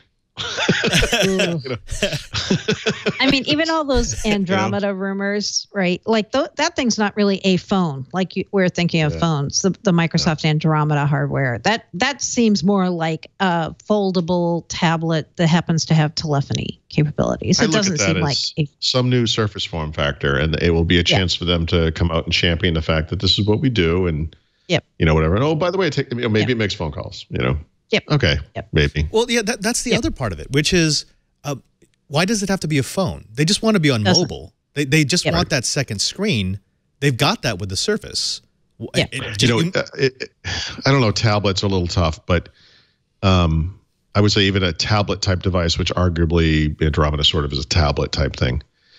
These are devices that sell in tens of millions of units, easily. I mean, phones sell in hundreds of millions, or can. Even a medium successful kind of mobile device could give them a nice bounce, because right now what they're kind of over reliant on the PC market, which is relatively small by the comparison, compared to mobile devices. Yeah. Well, they can't partner with a manufacturer who's going to sell a $1,200 phone with Windows enabled. I think you're right. I think they go for one of the smaller manufacturers. They approach 1+1 and say, hey, you know what? That would be amazing. You guys you're a small company. You operate in very light margins, and yet people like your phone. Let's go to a Chinese company and saying, hey, we understand there are kind of regulatory IP related reasons why you can't do business in the United States. Well, guess what? We own a lot of patents, and and we have stores. Yeah, how about that? Oh, it's just a thought. I mean, I assume if they do things. If they do this, I hope they have a premium offering and a budget offering. I hope they have both. Right. Yeah. Right. Oh, totally. Yeah, it can't just be a flagship phone. No. Well, I mean, I do like that pricing spacing. Give me the $500 phone. Give me the $1,000 tablet. Give me the $1,500 to $2,000 laptop. Right? Yep. That's how you space it. But is that going to work? Let's do it. Let's go into business. We can make this happen. We've got a physical location here. All we need is a phone manufacturer. I hear Nokia is actually pretty cheap now. We could probably buy that. Oh man, wouldn't that be full circle if they got Nokia to build the phone and it was an Android phone? Oh man. I mean, no. It's just no, definitely not. We're just kidding. We're just kidding. Now, when we come back, do you mind having a discussion about the Microsoft headquarters? Because this last week, there's been a little bit of news, and it's actually, I find it kind of exciting. I've been up to the campus a couple of times. I'd love to see what they do with it. Can we save that discussion? I think this would be a good conversation for the people who work at Microsoft, because they're going to be stuck in traffic for 2 hours because of all the extra employees coming there, so they'll need something to listen to. They'll need a phone. And on their phone, yeah. And we'll be talking about that in just a bit. But first, let's go ahead and take a moment to thank a sponsor, of this episode of Windows Weekly. Now, let me ask you a question. Did you like the last time that you went in for a mortgage? I mean, isn't that fun? You try to put together your financial life, maybe gather a couple of receipts, a couple of pay stubs, put it into a banker's box, bring it over to a bank where some rando gets to tell you whether or not you're worthy of a loan from his or her fine financial institution. Well, of course you didn't. It's a horrible experience. It's one that hasn't really kept up with the times. And that's why we're so happy to have Rocket Mortgage by Quicken Loans as a sponsor of Windows Weekly. Now, Rocket Mortgage figured out that the mortgage experience wasn't keeping up with the times. It was dated. It needed a client-focused technological revolution. That's why they created the easiest, the most simple, the most powerful mortgage process currently on the planet. Rocket Mortgage gives you the confidence you need when it comes to buying a home or refinancing your existing home loan. It's simple. It allows you to fully understand all the details and be confident that you're getting the right mortgage for you. No double talk, no quick speak, no fine print. They're going to explain exactly what you're getting yourself into, exactly what the terms are, and exactly what Rocket Mortgage can do for you. It's convenient. Their trusted partners allow you to share your financial information with Rocket Mortgage at the touch of a button. No more dragging banker's boxes through a door with your old carbon copies. It's all digital, as it should be in this day and age. It's powerful. Whether you're looking to buy your first home or your 10th, Rocket Mortgage is able to perform thousands of calculations in seconds. And then with those calculations, based on your income, your assets, and your credit, Rocket Mortgage can analyze all of the home loan options for which you qualify and then find the one that's just right for you. Now, Rocket Mortgage by Quicken Loans, you can apply simply, understand fully, and mortgage confidently. To get started, just go to rocketmortgage.com/windows. That's rocketmortgage.com/windows. Equal housing lender license in all 50 states and MLSconsumeraccess.org, number 3030. And we thank Rocket Mortgage by Quicken Loans for their support of Windows Weekly. Now, this is a fun one. Evidently, Microsoft is having a little bit of a growing pains issue at their campus, and they're going to tear part of it down to rebuild. Who's got this story? I can give you the basics on it. So Microsoft's shareholders meeting was today, and one of the announcements they made in conjunction with that is the renovation of their campus. It's going to be a multi-billion-dollar effort that's going to take probably 5 to 7 years. So if you've ever been to the Microsoft campus, it's this big, sprawling, kind of older-looking thing. Like the new buildings are very modern, but the original buildings that are shaped like X's, like buildings, I think 1 through 10, very old, very easy to get lost because every floor looks identical. I've been lost in there a few times. And so what they're going to do is take where those buildings 1 through 10 are, and they're going to raise them completely and build a bunch of new buildings in there. They're going to build a bridge connecting their campus, west side and the east side. They're doing a whole lot of different things. They're even going to build a light rail stop right near the Microsoft campus, which is going to be amazing. Right now, when I go to the Microsoft campus from Seattle, the way I go is I take the 545 bus. And the reason I do that is, which Paul will get into more, the driving there is pretty horrible. Yeah. And oh my God. Yeah. When they finally extend light rail over to that side, the east side, and have this stop, this is going to be fantastic. There's going to be all kinds of stores. There's even going to be this big open air plaza where 12,000 people can come and meet and like watch presentations on a big screen. So it's a very big makeover. They're making it very bike friendly. Part of the campus won't even be accessible to cars. All the parking lots are going underground. So if you've been to the Microsoft campus ever, I think they're saying by 2023, when this is fully implemented, they hope, it's going to look very different from how it looks now. Which is sad the way. The one part I wonder about is Lake Bill in the old part of the campus. Like there's some they'll definitely retain that. I would think they would, right? Yeah. But there's like a couple of people said like, oh, those old buildings, yeah, they were old, but it's like kind of historical too. They're also historic in a way, yeah. They're kind of cross-shaped and awkward layouts. Yep. I mean, they were industrial. It was an industrial time. They were making a headquarters. It makes sense. And yes, they are historical because it's Microsoft, but they're not great buildings. No, they're not. But they're I don't know. They're quirky and fun. The issue is that when they were built, the zoning codes or whatever in Redmond specified they can only be so high, and so they're not very tall. They're like 2 stories, I think. And now some of the newer buildings are 3 or 4 stories. That's about it. It's as high as you can go. So it leads to its own kind of sprawl. Microsoft's campus is really a set of campuses now, right? Because they have additional campuses in the area like Red West and Millennium and so forth. And, you shuttle bus between them, and Mary Jo's gotten into some shenanigans doing that, as I recall. What? But you can see here, and they're split by the 520 there. The highway that you see going in the middle splits the 2 sides of the main campus. But yeah, the big issue there is traffic. And I've approached the Redmond campus from every conceivable direction. I stay with friends. I have been doing this for 15, 18 years, whatever. These guys at different times have lived in Seattle, north of Seattle, south of Seattle, Redmond, Bellevue, everywhere. And, someone who works at Microsoft, it must be a nightmare, but even me, just kind of short term, you have to kind of plot out the day, because if you don't leave for work at a certain time, right, or if you don't get out of the office by a certain time, you're stuck where you are. And you literally are going to wait hours to get out of there. They did construction on the 520 floating bridge, which is much nicer, but, still kind of a, bottleneck. Sorry. Yeah, bottleneck. Thank you. And it's just, it's tough. They're going to bring in 8,000 additional employees, I know.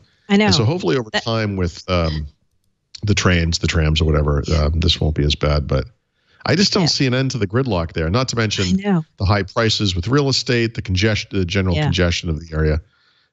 It's such a pretty place, and it's just been overrun with Microsoft people. Who have a lot of money, generally speaking, and they've kind of pushed out, a lot of the people who might have lived there otherwise. So I hope there's some plan for that stuff. Yeah, right now there's 47,000 employees who work in the Redmond area. They're going to add 8,000 to that. Yeah, it's a big number for that. It is. That's a big jump. It's a medium-sized city that commutes to that area every day. There's a lot to the story, by the way. There's a lot of goofy. If you think about Seattle is the main city in the area, and always kind of has been. Typically, the commute works that people live out in the suburbs and they drive into the city. And in Seattle's case, that means you drive west from the suburbs that are on the east side of Lake Washington, Bellevue, Redmond, whatever. But Microsoft happened.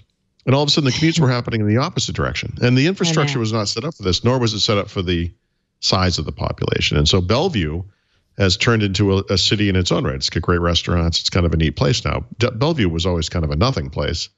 But thanks to Microsoft, largely, I would say, now it's kind of a destination. But there's just a real sprawl that occurs there. And it's tough because throughout my life, I've been going out there for 22 years. Mary Jo's been going out there probably a lot longer than that. I like it there a lot. You lived out there. And I could imagine living out there, except, the high prices and the congestion. It makes it kind of untenable. I want to get in my car and go someplace, not get in my car and listen to this podcast, or whatever. I don't know. And, for me, the biggest regret is, I've watched Microsoft build out their campus over the years. Like when I moved to Seattle, it was 1991, I think. And, it was a fairly manageable size. Right now, the Microsoft campus is 125 different buildings. And if you've ever been there, it's not like they've added some more maps and more directional signs inside the campus, but there used to be none. And you'd have to know, like, the buildings that were consecutively numbered weren't next to each other. You had to have kind of a mental map of how some this buildings worked. Don't exist. Yeah. So for me, like, when I see this diagram of how they're going to redo it, I'm thinking, wow, like all that mental map, all those mental maps I have in my head are going to be obsolete, basically. and they've done a lot of construction over the years. I don't remember all the building numbers, but I remember when I almost got killed at the Microsoft campus due to some construction stuff. They were building Building 33, which is where the Windows team moved into, and they moved. I don't remember where they moved from 12 or something. One of the triangle or cross buildings, but. All the construction, there's no parking in this place to save your life. There's nothing there. And during construction, there was nothing. There was no parking. So I was picking someone up from Microsoft, and I pulled into the parking lot. There was no parking spaces, obviously. So I pulled over to the side next to some construction stuff. There was a huge storm going on at the time. And I don't remember what caused this exactly. I don't know it was a long time ago, so I don't know if he called me on the phone or whatever it was, but I moved forward 10 feet. And as I did, a gigantic, like not a redwood, but one of those huge trees they have there, came crashing down exactly where my car had been sitting as part of the storm. It was an enormous tree. It would have destroyed the car and probably me in it, depending on where it hit it. And I literally saw this thing happen in my rearview mirror. Like it made it was like a Jurassic Park sound, behind me. And and it was because of the construction. So good stuff. I just want to throw something in here. This, by the way, Alex, if you go to my computer, when they're building the Apple campus, they were saying how, it's the largest headquarters in the world now. It's this. This is the same scale. This is the Boeing headquarters. Yeah. So neither Apple nor Microsoft are going to have the largest. They don't have bragging rights, but large campuses are fun all by themselves. Actually, Boeing has a transit system inside the campus. Yeah, it's like Disney World. Look at Amazon, right? Amazon's going to build headquarters too because they don't have room anymore in Seattle. That's another part of the story, right? Because Microsoft kind of, it's like, this doesn't have anything to do with Amazon. Just kidding. They're like, we think one headquarters is enough, right? A little jab at Amazon. Amazon throw out their little offer to the world. We're looking for tax cuts. Who can do the best job? And Amazon's going to go someplace. I think it might be outside of Denver. I think is one of the big choices. It could be somewhere in Canada, whatever. It doesn't matter. But they're going to destroy that place, right? So if you want to see what the next Redmond is, look at whatever poor little town in Colorado, wherever it is that Amazon heads to, because this is what's going to happen to it. Right. Now, we do have a story that came out of the chat room. I'm sorry you scrolled off the screen. Someone did mention that Microsoft Edge is now available on Android out. Dear God, stop ruining my pick. Oh! What is wrong with you? Let's bring it up again. Edge, you know what? You Android. can finish this podcast without me. But you didn't hear that. Erase that until we get towards the end of the show. I'm just saying, sets on Android. You know what? Let's just do the pick now. I'm getting tired of this. Yeah, I think you should. Well, actually, Paul, go ahead and jump into the pick. Right. So the app pick of the week, and this is going to be a surprise to everybody, is Microsoft Edge for Android and iOS.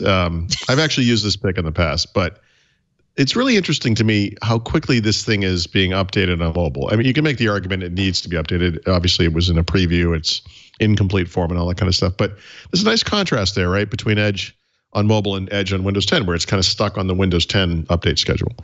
The most recent update on Android takes it out of preview, and it adds a dark theme, which is like, it doesn't sound like a big deal. But when you kind of compare it to where it was when it first launched, it all of a sudden is very full featured, and you can make a compelling argument. If you spend your day in Windows, it's not such a horrible idea, especially if you're going to use Edge, obviously, if you're going to use Edge on Windows. This browser makes tons of sense on mobile. And one of the big things that puts it over the top is that they're using the underlying web rendering engine that's on that platform. So that means Safari on iOS and Chrome on Android. And that takes the onus off of Microsoft to work on that stuff. They can just work on the end user functionality. Right.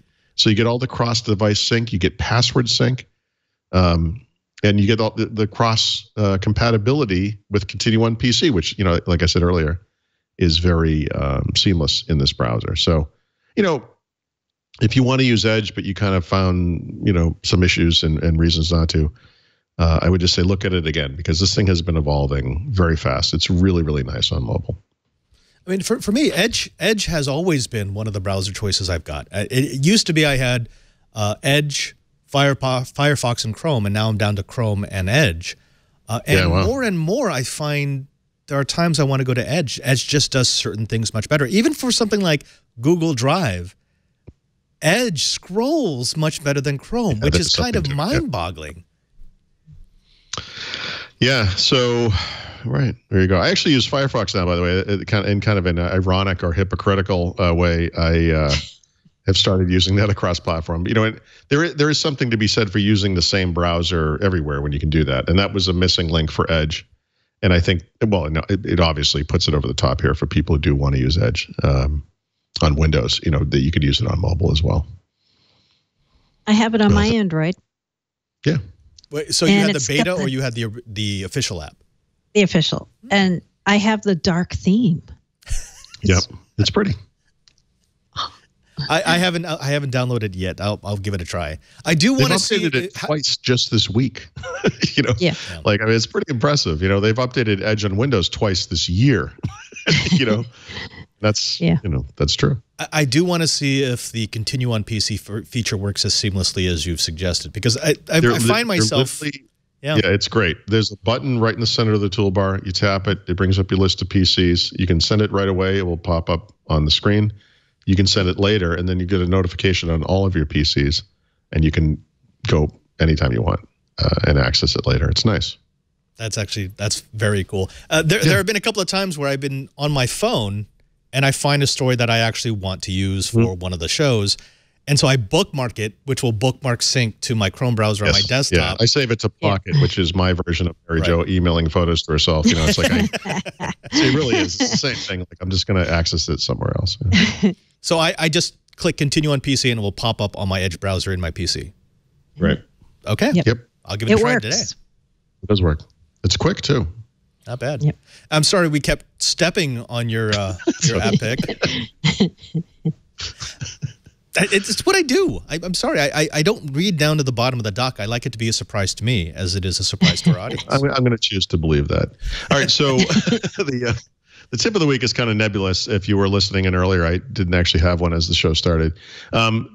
We see these studies from time to time, and I guess there was just another one because everyone's writing about it. But more than one study has shown that if you're recording information by hand using a pen or pencil and paper, you actually retain it better than if you type it into a computer. And that's true whether you're using a tablet with like a glass surface, or if you're using an active pen on a glass surface, whether it's a tablet or a PC, whatever. And for people who are students, especially, but potentially for people like me and Mary Jo as well, who need to take notes, at industry events or whatever. There is some concern to that. And I went to the post office today. I run into this every once in a while, like I have to write a check maybe, or in this case, I had to fill out a form, which literally is my name and address and someone else's name and address. And I'm telling you, my hand hurts before I'm done writing. I can't. The quality of my writing goes right off right through the toilet. It's awful. Like the woman at the post office actually asked me what was wrong, and I was like, I can't write anymore. I don't know what's going on. But I do know what's going on. What's going on is I've been sitting in front of a computer for 25 years, and I've almost lost the ability to write. So I'm kind of I'm thinking about this thing, and the studies that show that you don't retain stuff unless you actually write it by hand. And I'm thinking, well, how do you fix this? How does someone like me fix it? Because I have the second problem, which is that I can't write. And I'm actually thinking about getting something that actually started a different story, which is that Moleskine, who makes those awesome little black notebooks, right? Right. Has their own kind of digital tools, right? And they have these digital pens you can write on the regular notebook, and it goes into notes. And we've seen these things, Evernote does this, and there's all kinds of different solutions for this kind of thing.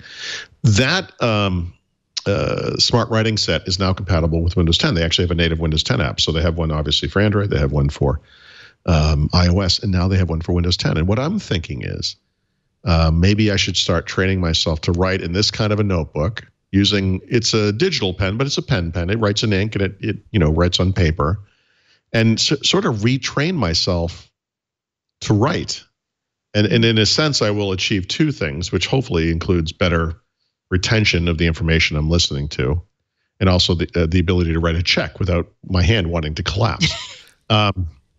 It's a little expensive at $200. Maybe a Christmas present. I'm thinking about it. I do. This is something I do kind of want to do. I will say from the perspective of recording information and whatnot, if I do this, I would want to augment it with maybe audio recording the thing, depending on what the event is, right? Obviously, it's a Microsoft event. It will be recorded for me. But one of the reasons I sit and type and take notes during meetings or maybe interviews or whatever, is I'm trying to record exactly what that person said. And it's not good enough for me with my shaky hand to get out every third word and then start crying because my hand hurts. So I'm going to have to kind of solve that. But it's something to think about. I mean, it is an interesting issue. Do either of you have a signature that is legible? to anyone but you? I do. My signature is very legible. My signature is a curly. It looks like an outline of Snoopy's head. Yeah, I don't do my signature anymore. When I sign for credit cards, I draw a little boat. Yeah, I've been doing this for years. Really? I not 50% of the time, but some percentage of the time. It's happened this week.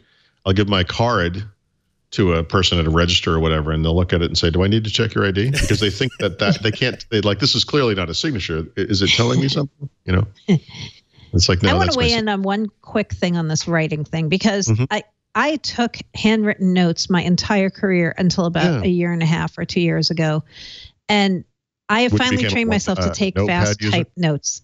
I'm not going back. Yeah. Yep. I think you do retain things very well when you handwrite them, but I think I can take notes so much faster typing that I don't really care if I retain it. Because I can always go back and look at my typed and it's searchable. version. That's what's nice. I can search through my notes. I'm the same way. I can type at least 6 times faster than I can write. At least. Even more. Oh yeah, no, it's not even close. Yeah. Yeah. Plus, I don't usually cry when I type. And when I do write, I print. I don't use cursive. I print also. Yep. Yeah. I used to take shorthand. I actually knew how to take shorthand, but I don't remember it anymore. I did shorthand when I was in high school and college because I did debate. And so all the notes were done shorthand. I just coached a team here in San Francisco. They all have notebooks now. None of them write anymore. Everything's on tablet or notebook. Oh, yeah. Yeah, I mean, the pictures for these studies always shows a classroom at a typical college where there's 150 students, 135 of which are looking at a MacBook Air. And, you know, are they retaining anything?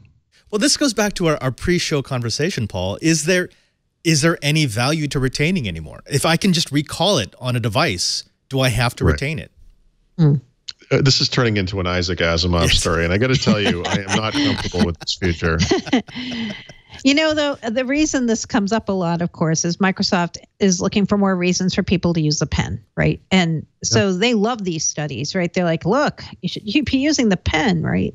Well, but even a pen on a tablet is worse than a pen on paper for some reason. They're really? Duplicating the tactile feel that you get off of paper is obviously a key concern for these guys, and I think that might be part of it.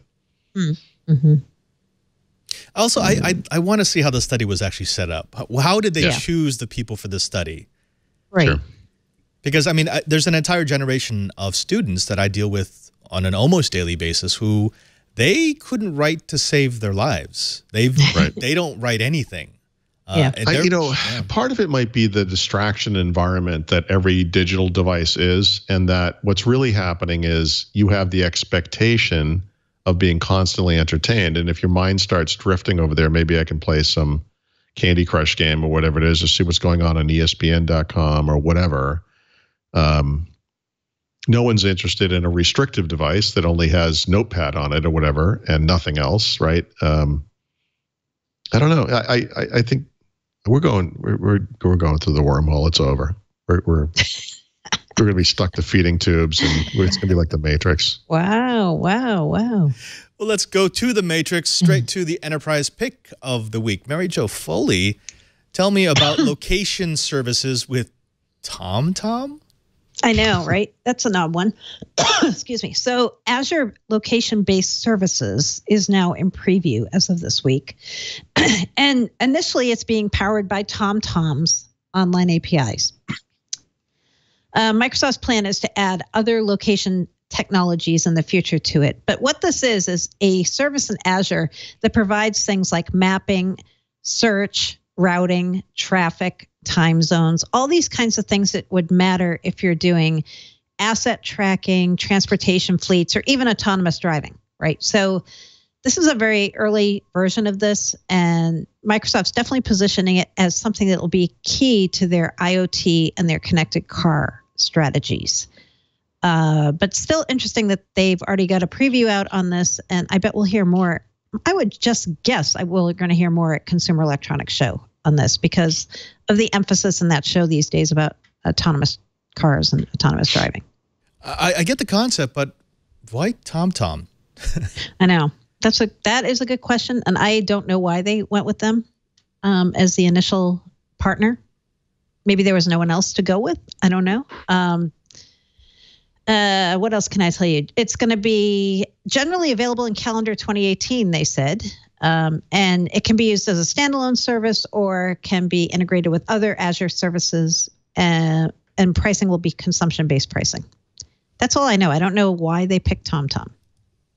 I mean, TomTom is probably a better deal than anyone else they could have chosen. And actually, TomTom does have quite a bit of established resources in terms of actual mapping data. That's one of the things that they did incredibly well.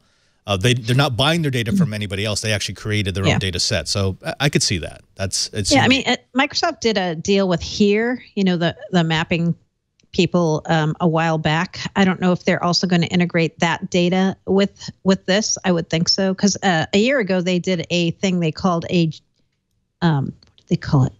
world graph, which was a graph of all kinds of this kind of location-based information. And the partners, when they first announced that, were TomTom, Here, and Esri. Those were all companies they were working with to build out a geographic index. So maybe those are the next two companies they'll add as partners on this.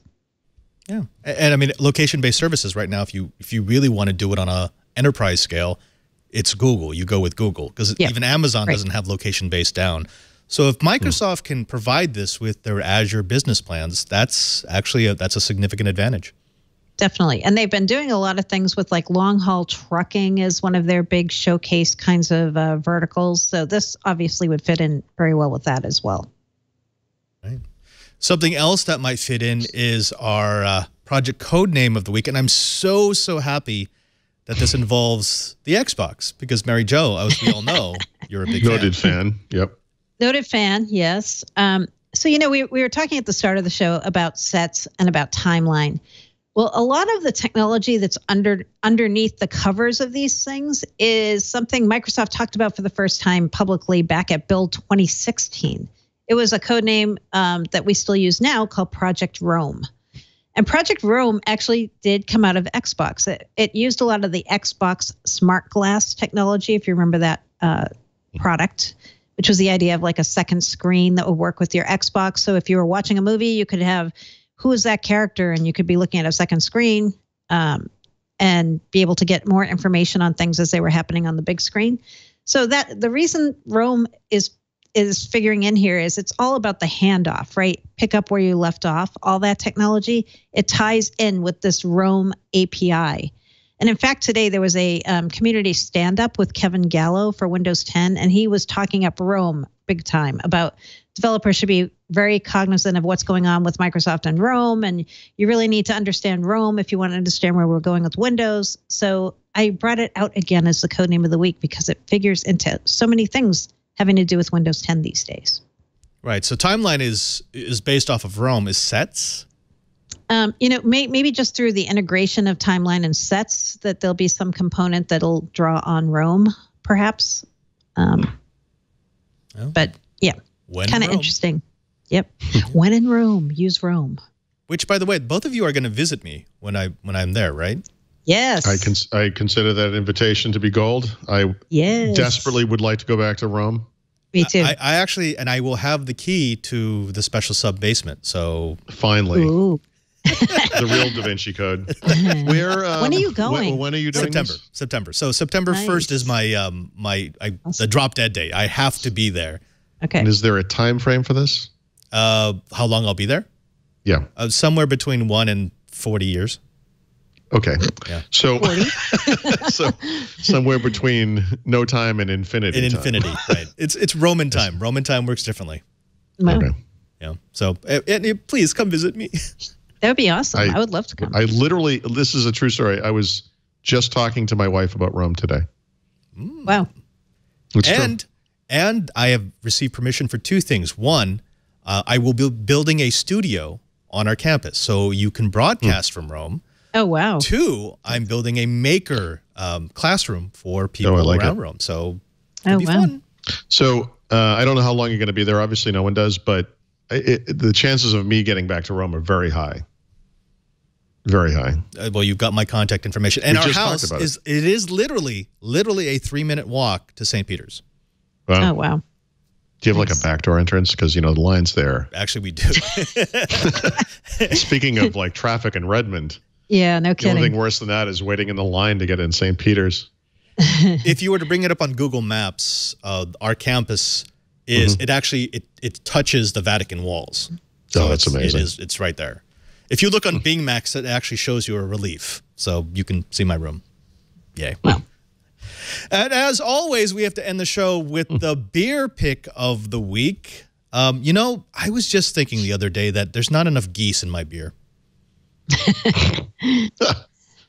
Who wouldn't be thinking that? Well, yeah. So the beer pick of the week is a beer that traditionally comes out on Black Friday these days. It's from Goose Island. And they're really well known for their bourbon barrel aged beers. Every year they come out with a bourbon barrel aged stout. Bourbon, I think it's called, well, I should know. I had it. Bourbon County Stout.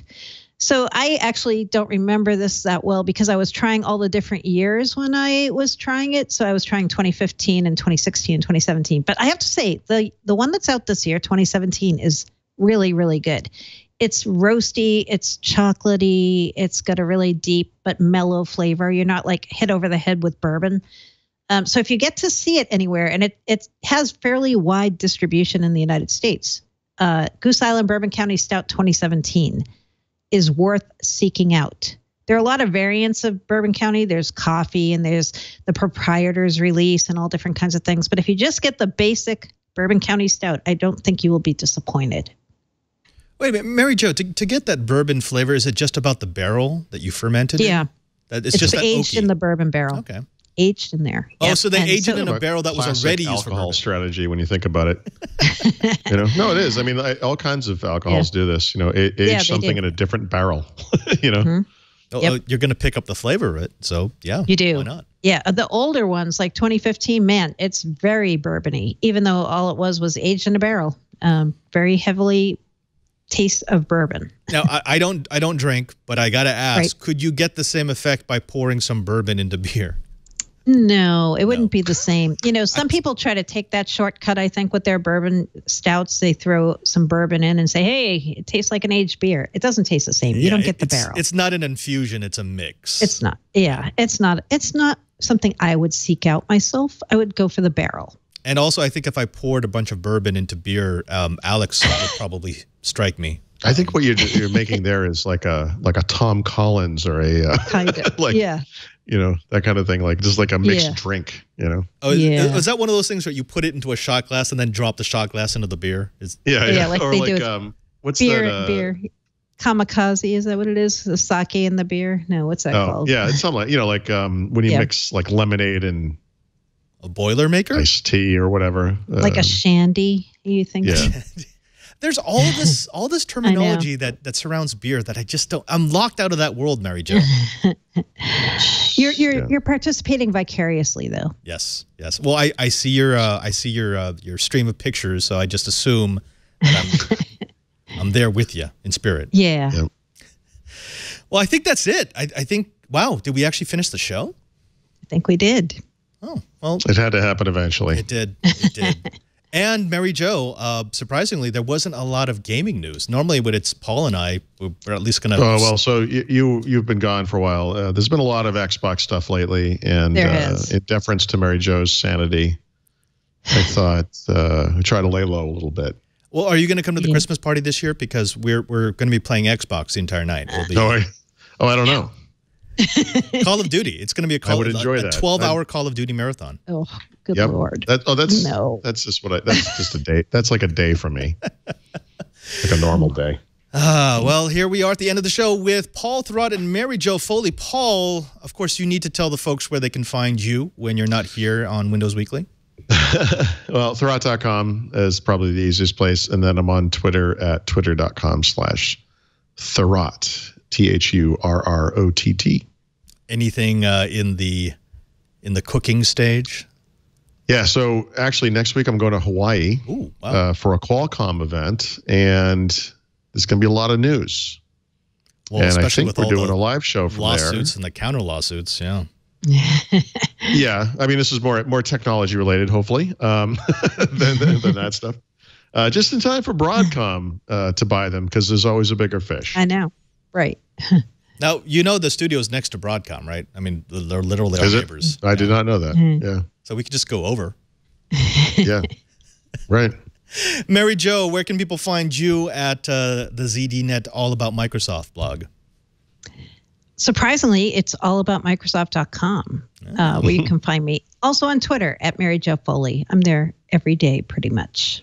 Which, by the way, are you proud of me? If the last 3 episodes, I have not called it the All About Android blog. I am very proud of that. I practice in front of the mirror every day for 3 minutes. Excellent job. Yes. That's it for this episode of Windows Weekly with Paul Thurrott and Mary Jo Foley. Catch the show live on Wednesdays at 11 a.m. Pacific time, or watch it on demand at twit.tv/WW. I'm Father Robert Ballecer in for Leo Laporte, the tech guy. Until the next time, have a great day and take your Windows Weekly. I had to think about that one for a second. Oh, there he is.